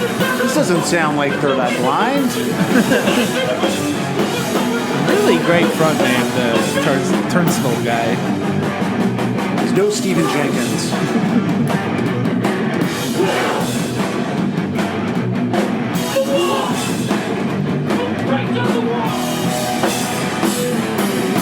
So that's Turnstile. Turnstile. Here's Death by Stereo doing it. I don't really know anything about this band at all. It's like a band that's name is out there.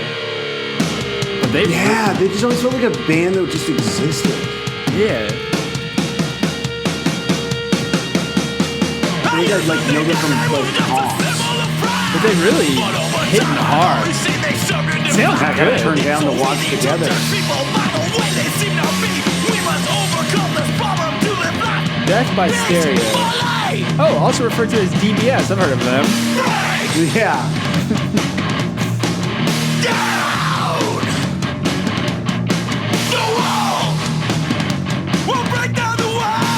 All of this just feels like it's Tony Hawk menu hardcore, which is fun. Yeah. I love video games. So let's move along to this guy in his PJs who decided to do the full cover of the album. This is side B, which opens with Break Down the Walls. But this guy did a whole video, and he's in his PJs.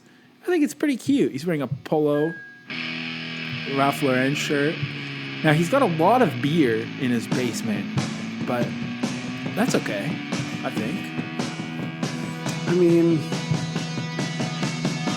looks like they're maybe just, commemorative jugs. Would you ever do a full bass cover of an album in your PJs? Yeah, I think so. Like, if I was kind of feeling especially relaxed, why not? I think it's charming. Like, he looks so uncool. It's not like they're not like cool. It's not like these are on-camera PJs. These are like true PJs. Like these are the ones that this is like this man lounges and sleeps in these PJs. Like these are like, no matter how much you wash them, they still have a bit of a ball scent to them. Yeah, something we've talked about quite a bit. Kind of cool though. I don't know. I'm just blasting through some of these quickly. This is a band called Protester doing it. I don't know who that is, but they're called Protester. At K-Town Fest. K-Town Fest. And we didn't write. And it goes out to everybody here. It's called Break Down the Walls. Let's fucking do it. I feel like if you dedicate a song to everybody here, it's not very special. You need to be... You gotta be more specific in your dedications. Yeah. If it's for everyone here, don't even say it, really. Like, I just assume every song is for everyone there. That's like table stakes. Yeah. Or what if you were like, this song is for everyone except Steve or something? Ooh, Steve that would be good. Out. Steve, you know what you did. So and this band is called Scarhead with a K. I don't know. All this seems like some shit that probably like whatever ugly comp this is from, I probably would have bought it used for $3. Wow, yeah. I've been depressed. Why am I listening to this shit? Again, doesn't this just look like a depressing comp you would have bought at a pawn shop? You're yeah, like, I would. Yeah, you're like, okay, this is how I'm going to get into Cro-Mags. Yeah, but the art style of this comp looks like a anti-vax poster. For sure. Probably most of these bands are anti-vax. Yeah. I mean, Scarhead did fit their name into the CDP's logo pretty good. Well, here's a 2-year-old girl singing the song. This is Dash singing it. So there are still lots of alt parents making their kids learn about this kind of stuff. It is the rocket ship. Don't know what that means. Feels like playful vibes of some kind. I mean, this seems like an easy song for a 2-year-old to learn. You don't know the words. Don't even upload this. Well, that's pretty good. Singing it after they said it. Nah, this is good. So cute. That's good. That's really cute. I'm trying to hate for fun, but it is very cute. Good work, Dash. Hope that you trying to hate for fun, but it can't be done. That's right. Here's Have Heart doing it now. I know that Have Heart is a band that was really big to the point where I think they had like some enormously massive final show or reunion show or something. But I don't know if I've ever heard this band. But I feel maybe I'd like it. It seems like it seems generic enough. What a hilarious name for a band, Have Heart. Like, come on. I too feel like when this band broke up, it was like a cataclysmic event for many. Yeah. Or like, have you ever heard people talk about title fight and you're like, what are you talking about? That's not a thing. Oh, yeah. There's this guy that I used to work with who's like, in my mind, like title fight fan personified. Like society if title fight never broke up. Like, what the fuck are you talking about? Yeah. I don't know. It's not even a very good video. But here's Judge doing it in Singapore. So that's some things happening here, if it'll play. Just seems like a song that everyone's done. So, also, yeah, really, everyone has done it, eh? Yeah, we should do it. We should. I think after this episode, people would definitely love to hear my interpretation of it. I think I've earned that right. You want to find how you should just look at people's bodies. Yeah. And not only look at them, but judge them for them. Like use the body as the primary instrument through which I like navigate the world socially. That's what they say. This is just like mostly people holding up their cameras. You can't see or hear anything. It's just a whole bunch of people on their damn phones, and I love it. That's the way it should be. Heartbreaking. This next one is. Do you ever find like sometimes when something cool is happening, like in particular at a show, like, where you're like, "Fuck, I actually would love to like take a video of this and like send it to somebody," but like everyone has their phones out right now, and I just can't do it. And so I guess I actually found that in the moment. for a long time I was going to shows and no one would ever film anything, and then I would like want to film my friend playing. Put it on Instagram, but I felt like, am I corny? Like, is this not a thing to do anymore? You don't put it on your story and tag your friend? Like, it's just, I kind of had the opposite. But I'm realizing I haven't really left my house in 6 years. The story is corny. The story is corny. You're very rhymey right now. Oh my God. I'm fucking in my current state. It's all I can do is just stay alive. Just right. You know what I realized? You know what in I my did? current state, it's all I can do. Finish it. You said, in my current state, no. It's all I can do to... No, don't listen. I'm focused on a thought right now, which is that, you know what I do judge people for? You know what I do see first on a person? So this body thing is a joke. It's a joke. Of course the body thing is a fucking joke. But I worry that a lot of people don't listen to the covers and are missing that part of this episode. But it's so you the see humble the smile, Josiah. I love a smile. You see the smile, and then you quickly dart away, lest you have too much of a connection with the eyes. Exactly. Yeah. Is that your real answer? A smile? Away. That's my real answer. A smile. But don't you think it's cool when some people, like people who don't smile, is kind of cool? Because then you're like, damn, I gotta get that smile out of them. I gotta win that smile. No, when someone's like not a smiler, it's that I can't. We can't connect. Another great rhyme opportunity. But okay, this next one's called Hatchetation Hoedown. This is some kind of gimmicky thing. It seems like it's like another one of these jokes. Straight edge guys, like they're too straight edge. They're goofing around. They want to be funny, so they decided to do a banjo cover of a straight edge song. Cute idea. I would love to get into it, but it's almost silent. The video, so you actually. I gotta turn it way up. It's a washboard and a banjo and a hootin' jug. I hate this so much. You can't hear it at all. Which makes it kind of really scary, actually.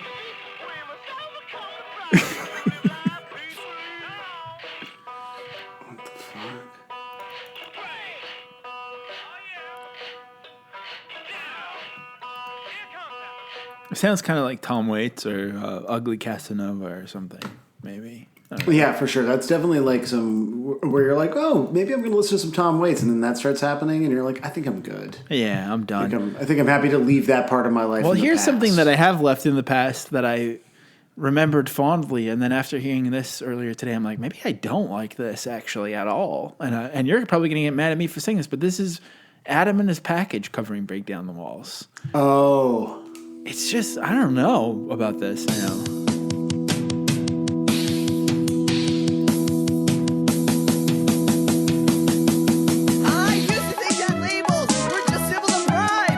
I mean, when I was like 14 and there was no access to information, I thought this kind of shit was great. But see, but this is not even like a version of Adam. Like to me, I just want to hear like me and my black metal friends. And yeah, like he had some hooks. There's some hooks. Yeah, like this is like purposefully. There's like a Yoda voice. Like this isn't upside down from here. To me, I think, you know how you're describing like... This package is so fucking good. You know how you're describing like being mad about jocks earlier? I feel like this, similar to NoFX's goofy straight edge version, this is like the sound of insecurity in the face of jocks, where you're like, all I can do is make some sort of goofy like... Oh yeah, it's like that's just I just hear insecurity. Much worse, yeah. I'd way rather hang out with jocks than I'd like in a vacuum that sound. Anyway. Yeah, but that one does have a cover actually. So something called Family Meeting in 2001 covered this. It's a cover by Noah and me. The art is an Etch-a-Sketch drawing of the E.T. and Michael Jackson picture, which is very iconic, very creepy also in Etch-a-Sketch form. But so we have to hit play together because it's on Bandcamp. So let's just hit play together on this one.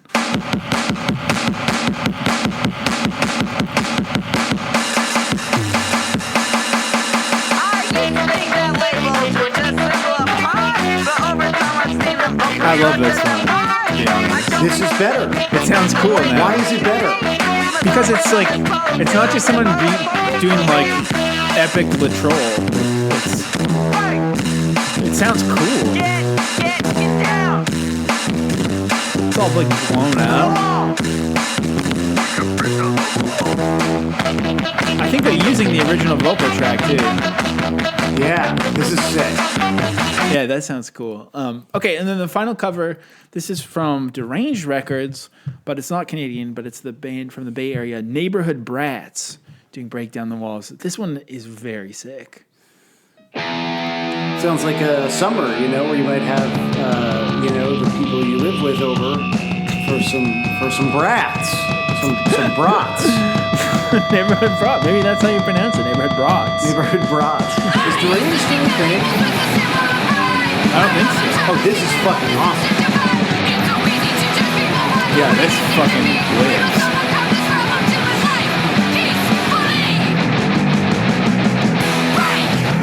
This is the best version of the song. This is the best version of the song. The walls will break down the walls.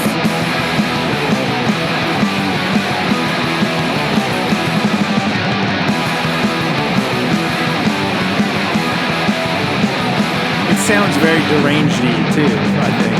Yeah, it brings you back. Thing? I don't think so, no.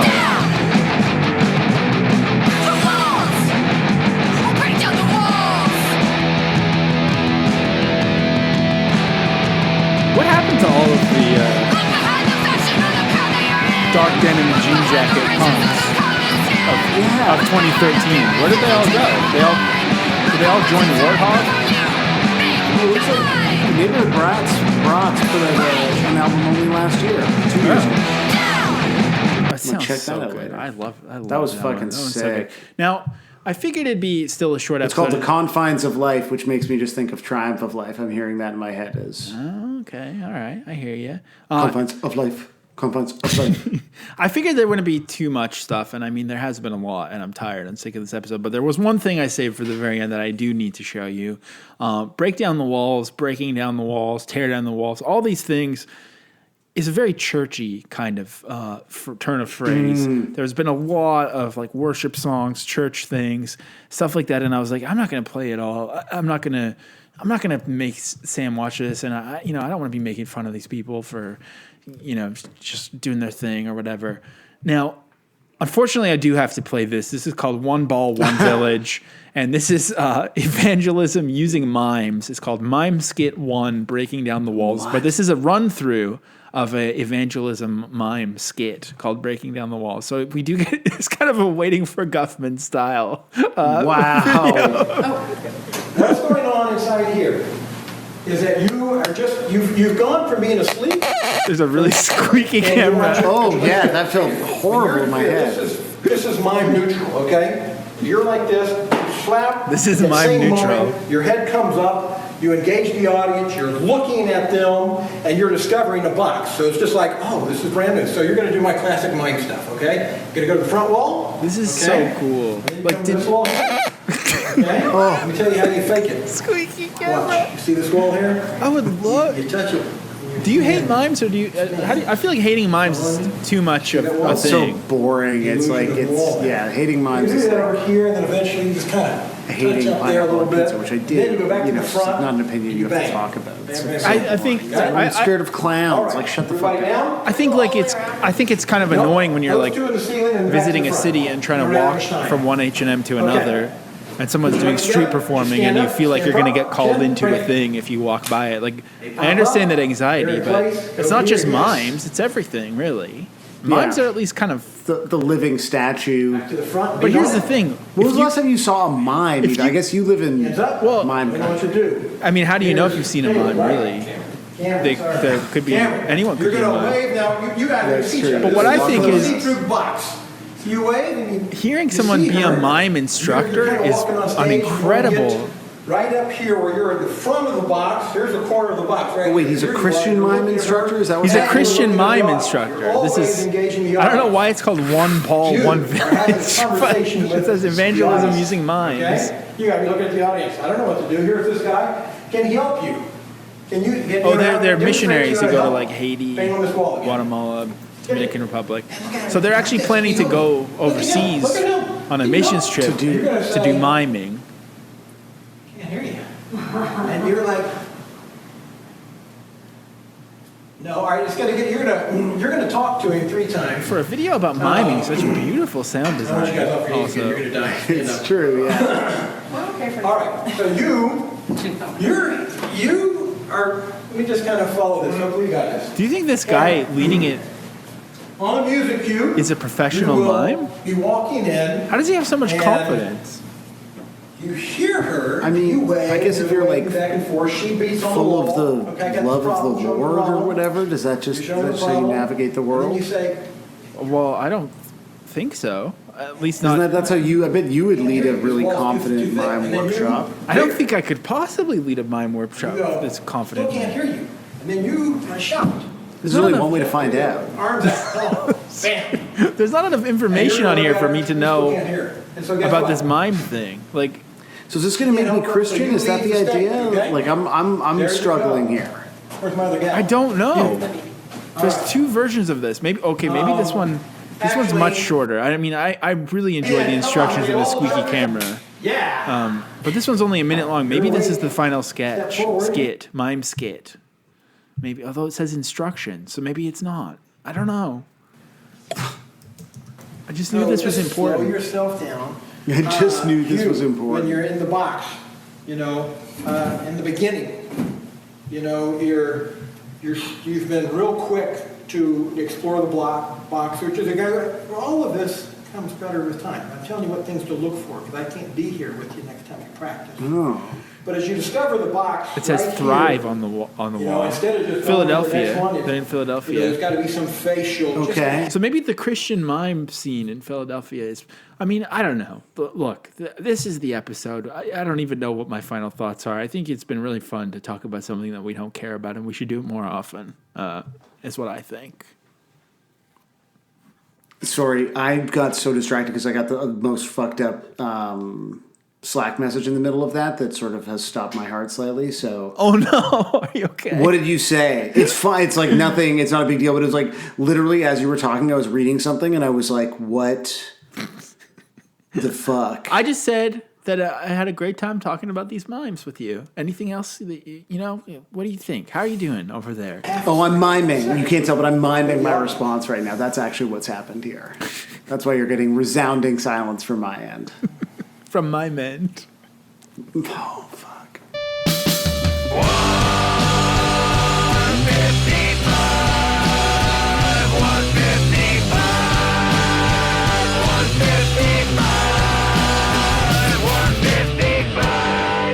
With some classic Bloomington. There's something on the internet. There's something wrong with the internet in Bloomington, it seems. There's always technical difficulties over there. But we got it figured out, and we're finally here with, a dear friend of mine and some future friends of mine, I think. I'm very excited to have in the house three quarters of full stride. We've got an almost full stride, I guess, a 75% stride here. What's up, you guys?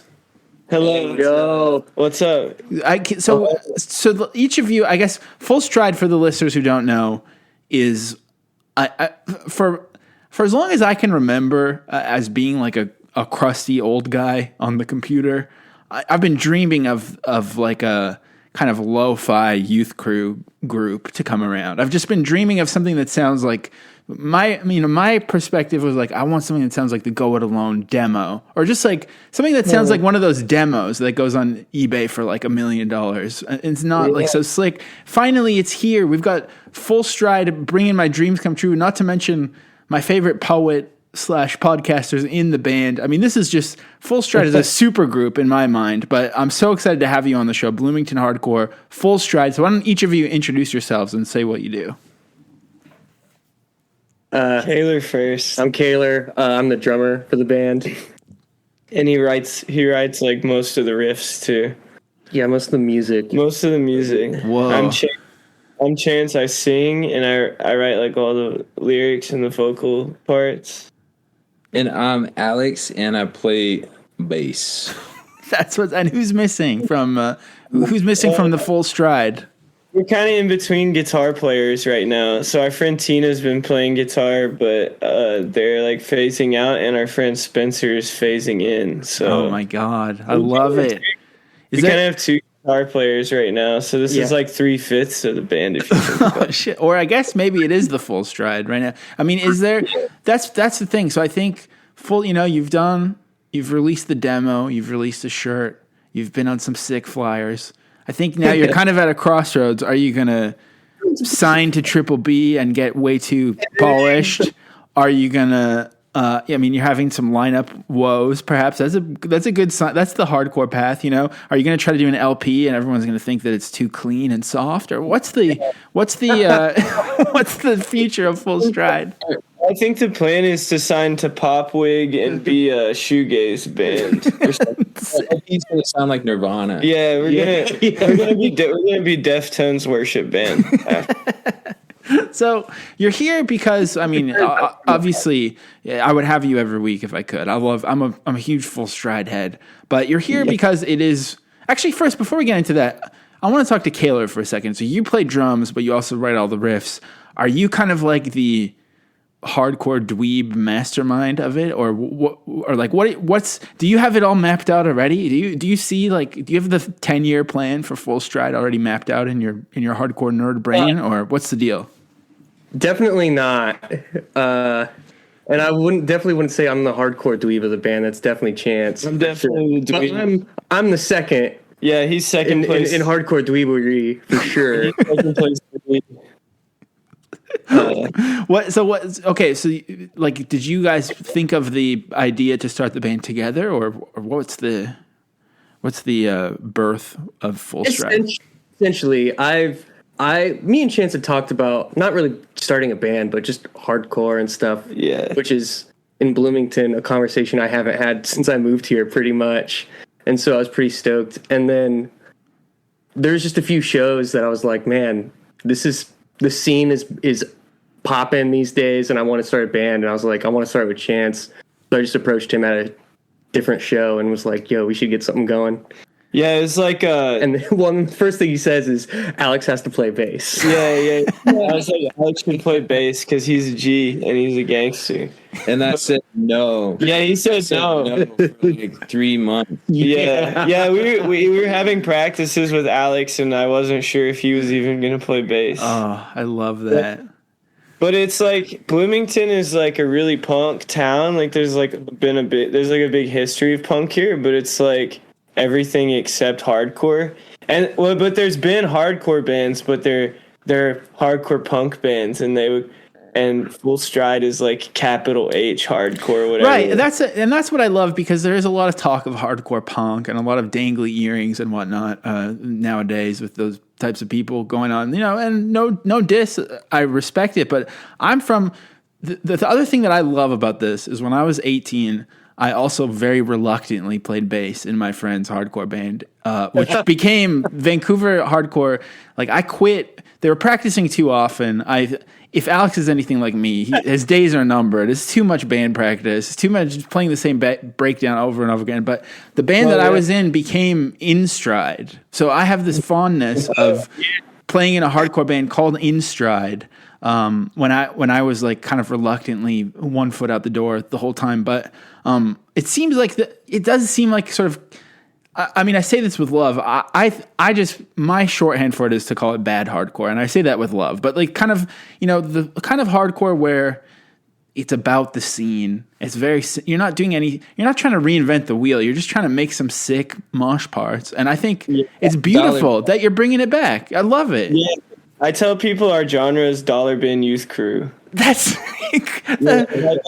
we just sound like a standoff demo, something like exactly. So that's it. It's so novel in 2023 to be playing Dollar Bin Youth Crew. Yeah. But was it Kaylor and Chance when you were kind of dreaming up Full Stride? Because I get the impression that you're all somewhat self-aware. Was that part of the vibe? You're like, no one else is doing Dollar Bin Youth Crew right now. We're going to do that. Yeah. We were like, every band, if there's like a capital H hardcore band that we're friends with, it's like really heavy shit. Mm-hmm. Or there's like these like crusties making stuff that sounds like Discharge or whatever. And like there wasn't anything that was just like straightforward, just like real straightforward hardcore. Because like when I moved to town, Kaylor didn't really know me, but he saw me like wearing an X swatch, and like I'm the only person like two-stepping at like all the local shows and stuff, so he was like, oh, this guy's like into like regular hardcore, not all this like weird stuff. It really stuck out here in Bloomington. Yeah, I was like into hardcore, but I like wear hoodies and stuff, Right. So like he was like Chance likes regular hardcore, and then I think I bought like an American Nightmare record or something at the record store that Kaylor works at. So then sometime, I think it was after there's like a local like power violence kind of band that our friends are in, and like I was just moshing really hard at the show. And then he asked me. No, yeah, that was definitely the day where I was like, I need to start a band with this guy. Yeah, I was just like going side to side and like somersaulting and stuff. So that's so good. So I think maybe this question doesn't apply to you. I think when I was growing up, and I would meet people who were playing capital H hardcore, that was way more popular back then. It was way more like Rivalry Records was popping off, Young Blood Records, all that kind of shit was like it was happening. So people would start a band and be like, we sound like our entire band sounds like track 2 of the Battery demo or some shit like that. But I'm curious, what like did you have a pretentious? Is there any kind of pretentious jumping off point for the Full Stride sound, or were you just like Dollar Bin hardcore? Let's go, let's do this. Yeah, Kaylor can probably say more because he wrote all the riffs and he approached me with them. But I think like our common ground is like React Records stuff. Definitely. Like definitely like Mindset and like early 2000s Youth Crew stuff, so like Youngblood stuff too, and like what a time to be alive. Yeah, right. So like stuff like that, like like my like yeah, I don't know, just like a bunch of that like kind of West Coast Youth Crew too, like Discrepancy, Minority Unit, like stuff like that. I think we were into that stuff around the same time probably. So, but he can probably tell you more about his his like direct stuff. Yeah, I guess I'm more picky about hardcore, I guess. I knew it because you're the nerd, you're the secret nerd who's playing drums and writing the riffs. I just knew that. I knew that you were going to say that. But please, I'm sorry to interrupt. I feel so satisfied to know that. Yeah, he referred to himself as a rhythm weenie.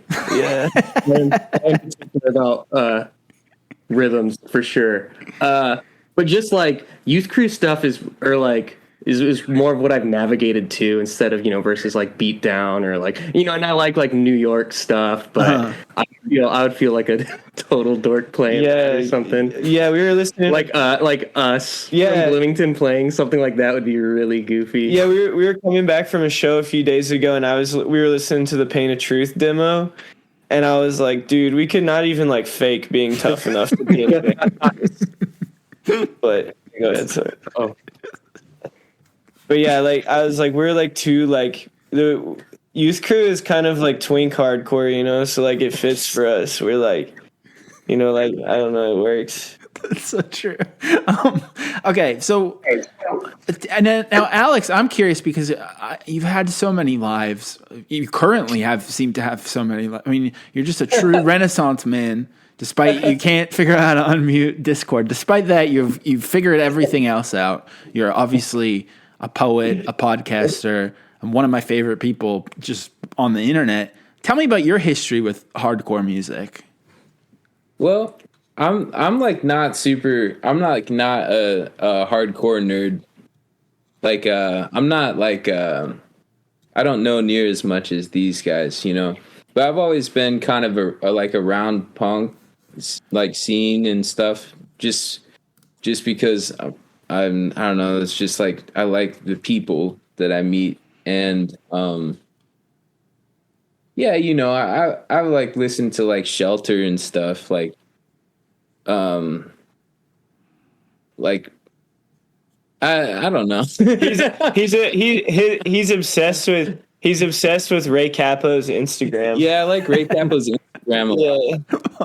That's perfect because this is ostensibly an episode about youth of today, but I think Alex, really the reason that you are in the band is because you rock a hoodie and shorts so well unlike anyone else. Really, he's like we'll have undeniable swag if Alex is in the band. Let's just get him to be in the band. So, I guess the first thing I want to ask. Chance, are you the only straight edge member of the band? Yes. I guess let me just ask everybody, how's your edge? How are you feeling about straight edge right now? It seems like, we do Dry January, talk about straight edge bands just because it's a fun, light thing to do. It seems like straight edge is pretty even more. It's in a very embarrassing phase right now, at least according to Twitter. But I don't know. How's everyone feeling about the straight edge right now? I think the only reason it seems embarrassing is because Chance tweets too much. Because of Twitter. I'm too young for this, but with straight edge was probably cringe during the B9 era too, during the B9 board, huh? Oh, I mean, that's an understatement for sure. I mean, that was the B9 board is like the birthplace of the alt-right essentially too. So there was all kinds of shit going on. Yeah, totally. No, I like I'm like one of like 3 straight edge people in Bloomington. So the straight edge band that I'm starting is all with people in Indianapolis. Oh, so you're starting a straight edge band as well. You're keeping you're separating them. These guys are too weighing you down with their crutches. They like they're not thinking clearly. No, we have a couple of bands in the works, but yeah, I don't know. I have a Magnitude shirt that says straight edge isn't cool anymore, and on the back it says who cares? And that's my statement. That's my statement on the issue. Well, I guess I'm curious, like, if you, I know, we don't have to get into it, no judgment, whatever you're doing, anyone really, but if you were doing Dry January, that'd be pretty tough because I know at least Alex did no cussing December. I mean, what was that like? It kind of ruined my brain because I tried to do it for 2 days and then I stopped and then I just couldn't stop thinking about how I was cussing all the time. It fucked me up, to be honest. Yeah, it was tough. It was I had the exact same experience. Well, actually, dude, like on December 1st, I was walking to work and literally the first word out of my mouth was, "What the fuck?" Because a little dog like ran out of this lady's car and bit me on my leg while I was walking to work. And I was like, it was literally, I was like all amped up for no cussing December. And then, yeah, just immediately failed. And I was like, all right, well, that's okay. That's like not a big deal, that was a freak accident. You can't plan for a little dog to bite you on your way to work. That's life throwing shit at you. But then I was in a work meeting and I had like zoned out. So this was literally like a half an hour later and I had zoned out and my boss like was trying to like get my attention and I'm standing around all my coworkers and I had zoned out and someone like was like waving their hand in front of my face to get my attention. And I was like, oh, and I said like, oh shit. So I like failed like immediately in like the first like hour of my day. And then like I just was really disillusioned from there on out. Yeah. I just tweeted about it. I didn't really try to do it at all. You didn't try? Did you try to do it, kid? I tried, but it was really tough. Well, we played full stride shows in December too, and all of our songs are explicit. Oh, you didn't change them. You should have censored them, like when a rapper plays on SNL and they have to like self-censor. I had to cuss. I had to. Damn. So this week we talked about Youth of Today, which I got to be honest with you, I've never listened to them too much, and I've always known that I like Youth Crew, but then I listen to Youth of Today and like they look so cool. All of their art is incredible. They have perfect t-shirt designs, but it doesn't have that it doesn't have the Dollar Bin Youth Crew vibe to it. It kind of sounds like NYHC to me. Nah, that's because it's $500 on Discogs at Youth Crew. That's true. Yeah, no, but it's that the one thing that makes a Youth Crew is true. Yeah, that's the thing. That's true. You really think it doesn't sound Youth Crew? I mean, it has to because it invented it, but I think it sounds... There's something I've complained about a lot over the years as we've talked about different punk bands, which is homework music, which to me, unfortunately, in 2023, it sounds like homework music to me that I'm supposed to listen to. I'm supposed to know it inside out and love it, but I would, frankly, rather listen to any Dollar Bin Youth Crew from Rivalry Records, React Records, all that shit. Like to me, that's way more fun to listen to. Yeah, it's... Which Youth of Today record did you listen to? Well, this week we're talking about Break Down the Walls, the song, and we listened to a little bit of the record, I think, but not too much. Take a fucking stand. Did you listen to that? Yeah, I mean, Youth of Today is like definitely like one of my favorite like classic bands, but I think I know what you mean. They're missing that because like in a way, Youth Crew is like kind of. Like, Youth Crew is kind of, I don't want to say it's emo, because, like, it's not. But, like, Youth Crew has that, like, there's a lot more emotion and conviction. It's like the type of hardcore that you could, like, you feel like you're saving the world or whatever when you're singing it. It's one of the only styles of hardcore that makes you feel like that. And I think a lot of that, like, I think... the like timeline as it goes on, like more like late 90s, or even the early 90s stuff into like the early 2000s, it gets more and more emotional until you have stuff like In My Eyes and The First Step and stuff like that. So like Yeah, I kind of get what you're saying. Because they still were closely tied to that like New York crossover scene, kind of like the CBGB, like, you know, like Cro-Mags and all that things. It's missing. I mean, secretly, all that stuff you just described is basically, it's not emo, it's basically pop punk. Like it's very little different from NoFX, except it's like a guy wearing cool streetwear talking about how his friend stabbed him in the back. Which does Full Stride have any songs about your friend stabbing you in the back, or not yet? We gotta wait for more lineup strife. Hey, not my friends, but we definitely have a lot of diss tracks for sure. Oh, who are you dissing? Can you reveal?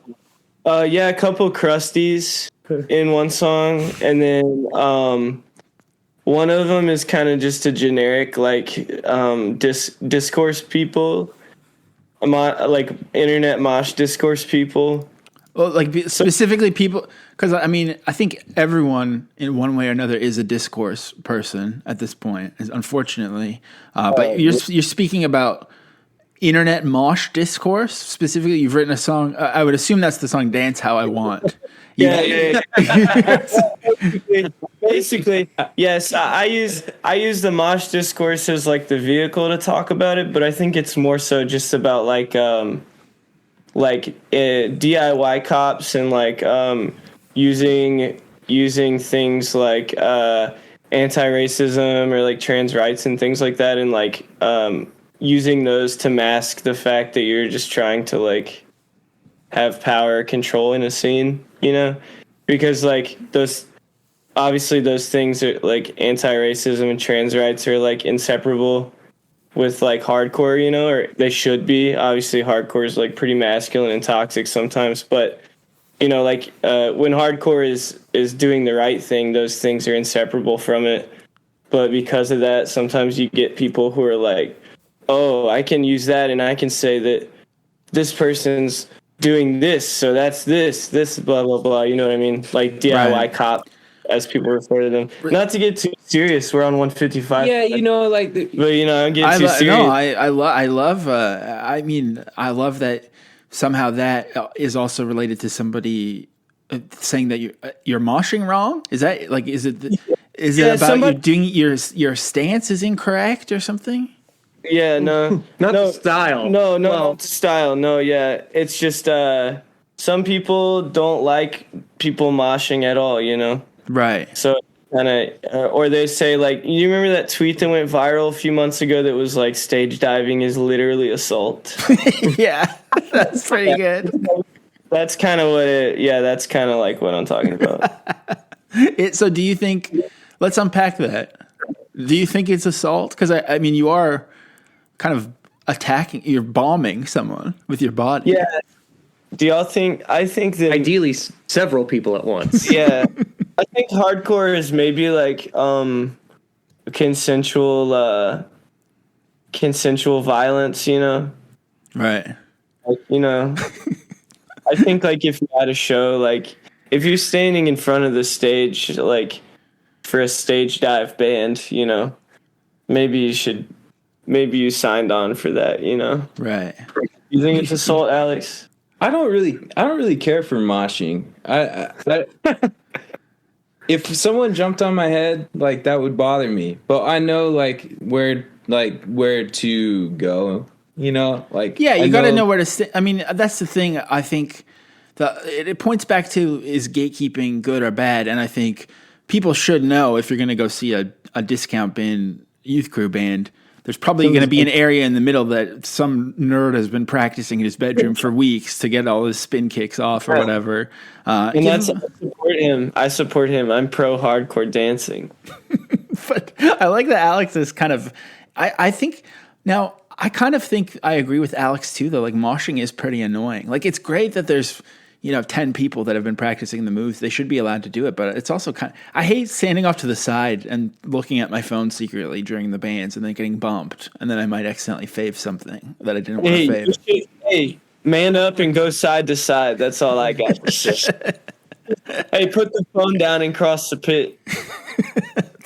All right. Now, how many of you work at the Jaguar warehouse? Because in my mind, also Full Stride is like you're done shrink wrapping Boy Genius pre-orders, and then you start jamming on some generic hardcore riffs. You're so right. Yeah, like literally, yeah. Just me and Alex work there, and Tina, who's playing guitar, who's been playing guitar with us. They work there, but they work in the office. They used to work in the warehouse. And Kaylor works at the record store that receives the Boy Genius stuff that we pack. Yeah, so I'll get a big box of Phoebe Bridgers records and carry it on down to the record store, and here you go, Kaylor. Phoebe Bridgers record. Yeah, and then we just wrap pallets of Phoebe Bridgers records. I actually checked in the secretly ordered today. Any damages? No, whoever packed it did a really good job. It's probably me. Me, bro. You're just like leaning on a crate of Phoebe Bridgers records, being like, "Did you see the latest Mosh discourse today?" Yeah, bro. No, hey, me and Alex will be like, we'll just be at work, and I'm like picking up a box of Phoebe Bridgers records, and I'm like, can you believe this person said this on Twitter? Yeah, and I'll be like, yeah, and he'll be like, don't believe it. He'll say, don't worry about that. That's negativity. Oh my God, it's so wise. That's why you need. So, Alex, how long till you quit Full Stride? Let's be honest. It's just me and you. Let's just be honest with each other. I've been, I've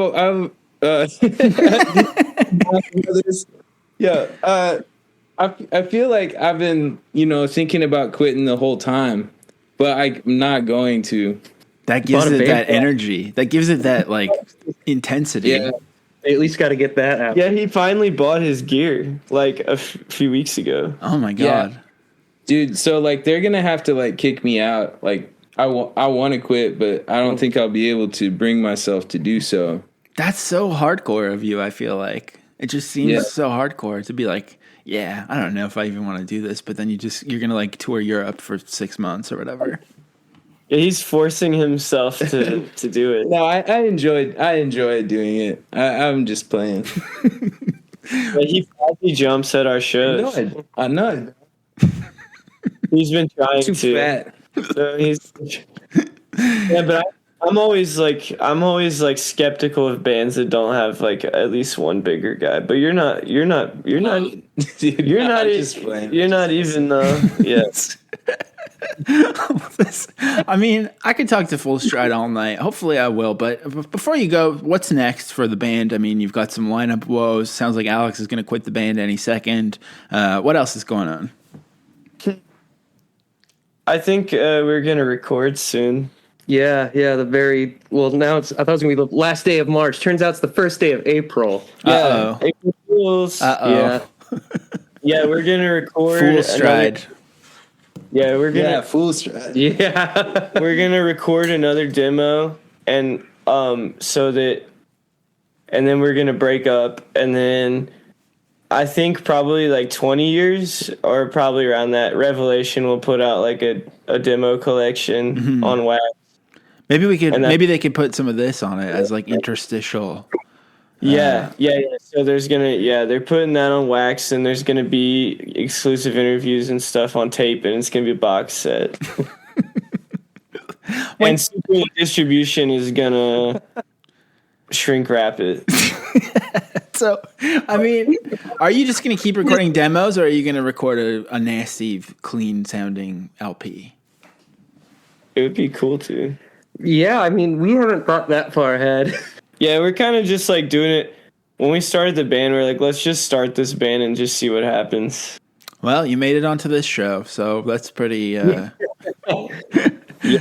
Wait, who do any famous people listen to this? Yeah, tons. Yeah, Miles.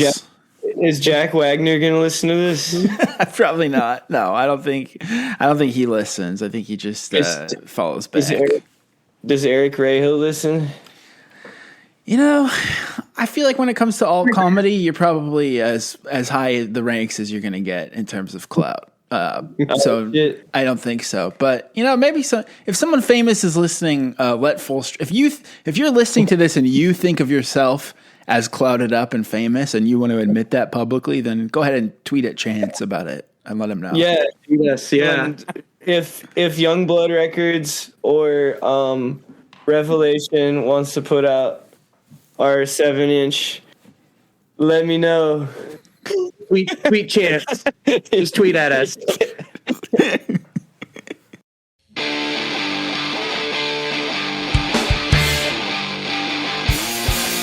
Detach it from reality, cut off from what you can feel. Walls of connection crumbling, you don't know what's real. Enforce a language you can't understand. Every statement is a reprimand, as if you have it all figured out. Projecting all self-doubt. Just keep staring at your 2 fucking feet. Keep making excuses why you'll never speak. Don't talk to me. Don't talk to me. Don't talk to me. I'll dance how what? Don't look at me. Don't look at me. Don't look at me. I'll dance how what? Don't talk to me. Don't talk to me. Don't talk to me. I'll dance how what? Don't look at me. Don't look at me. Don't look at me. I'll dance how what?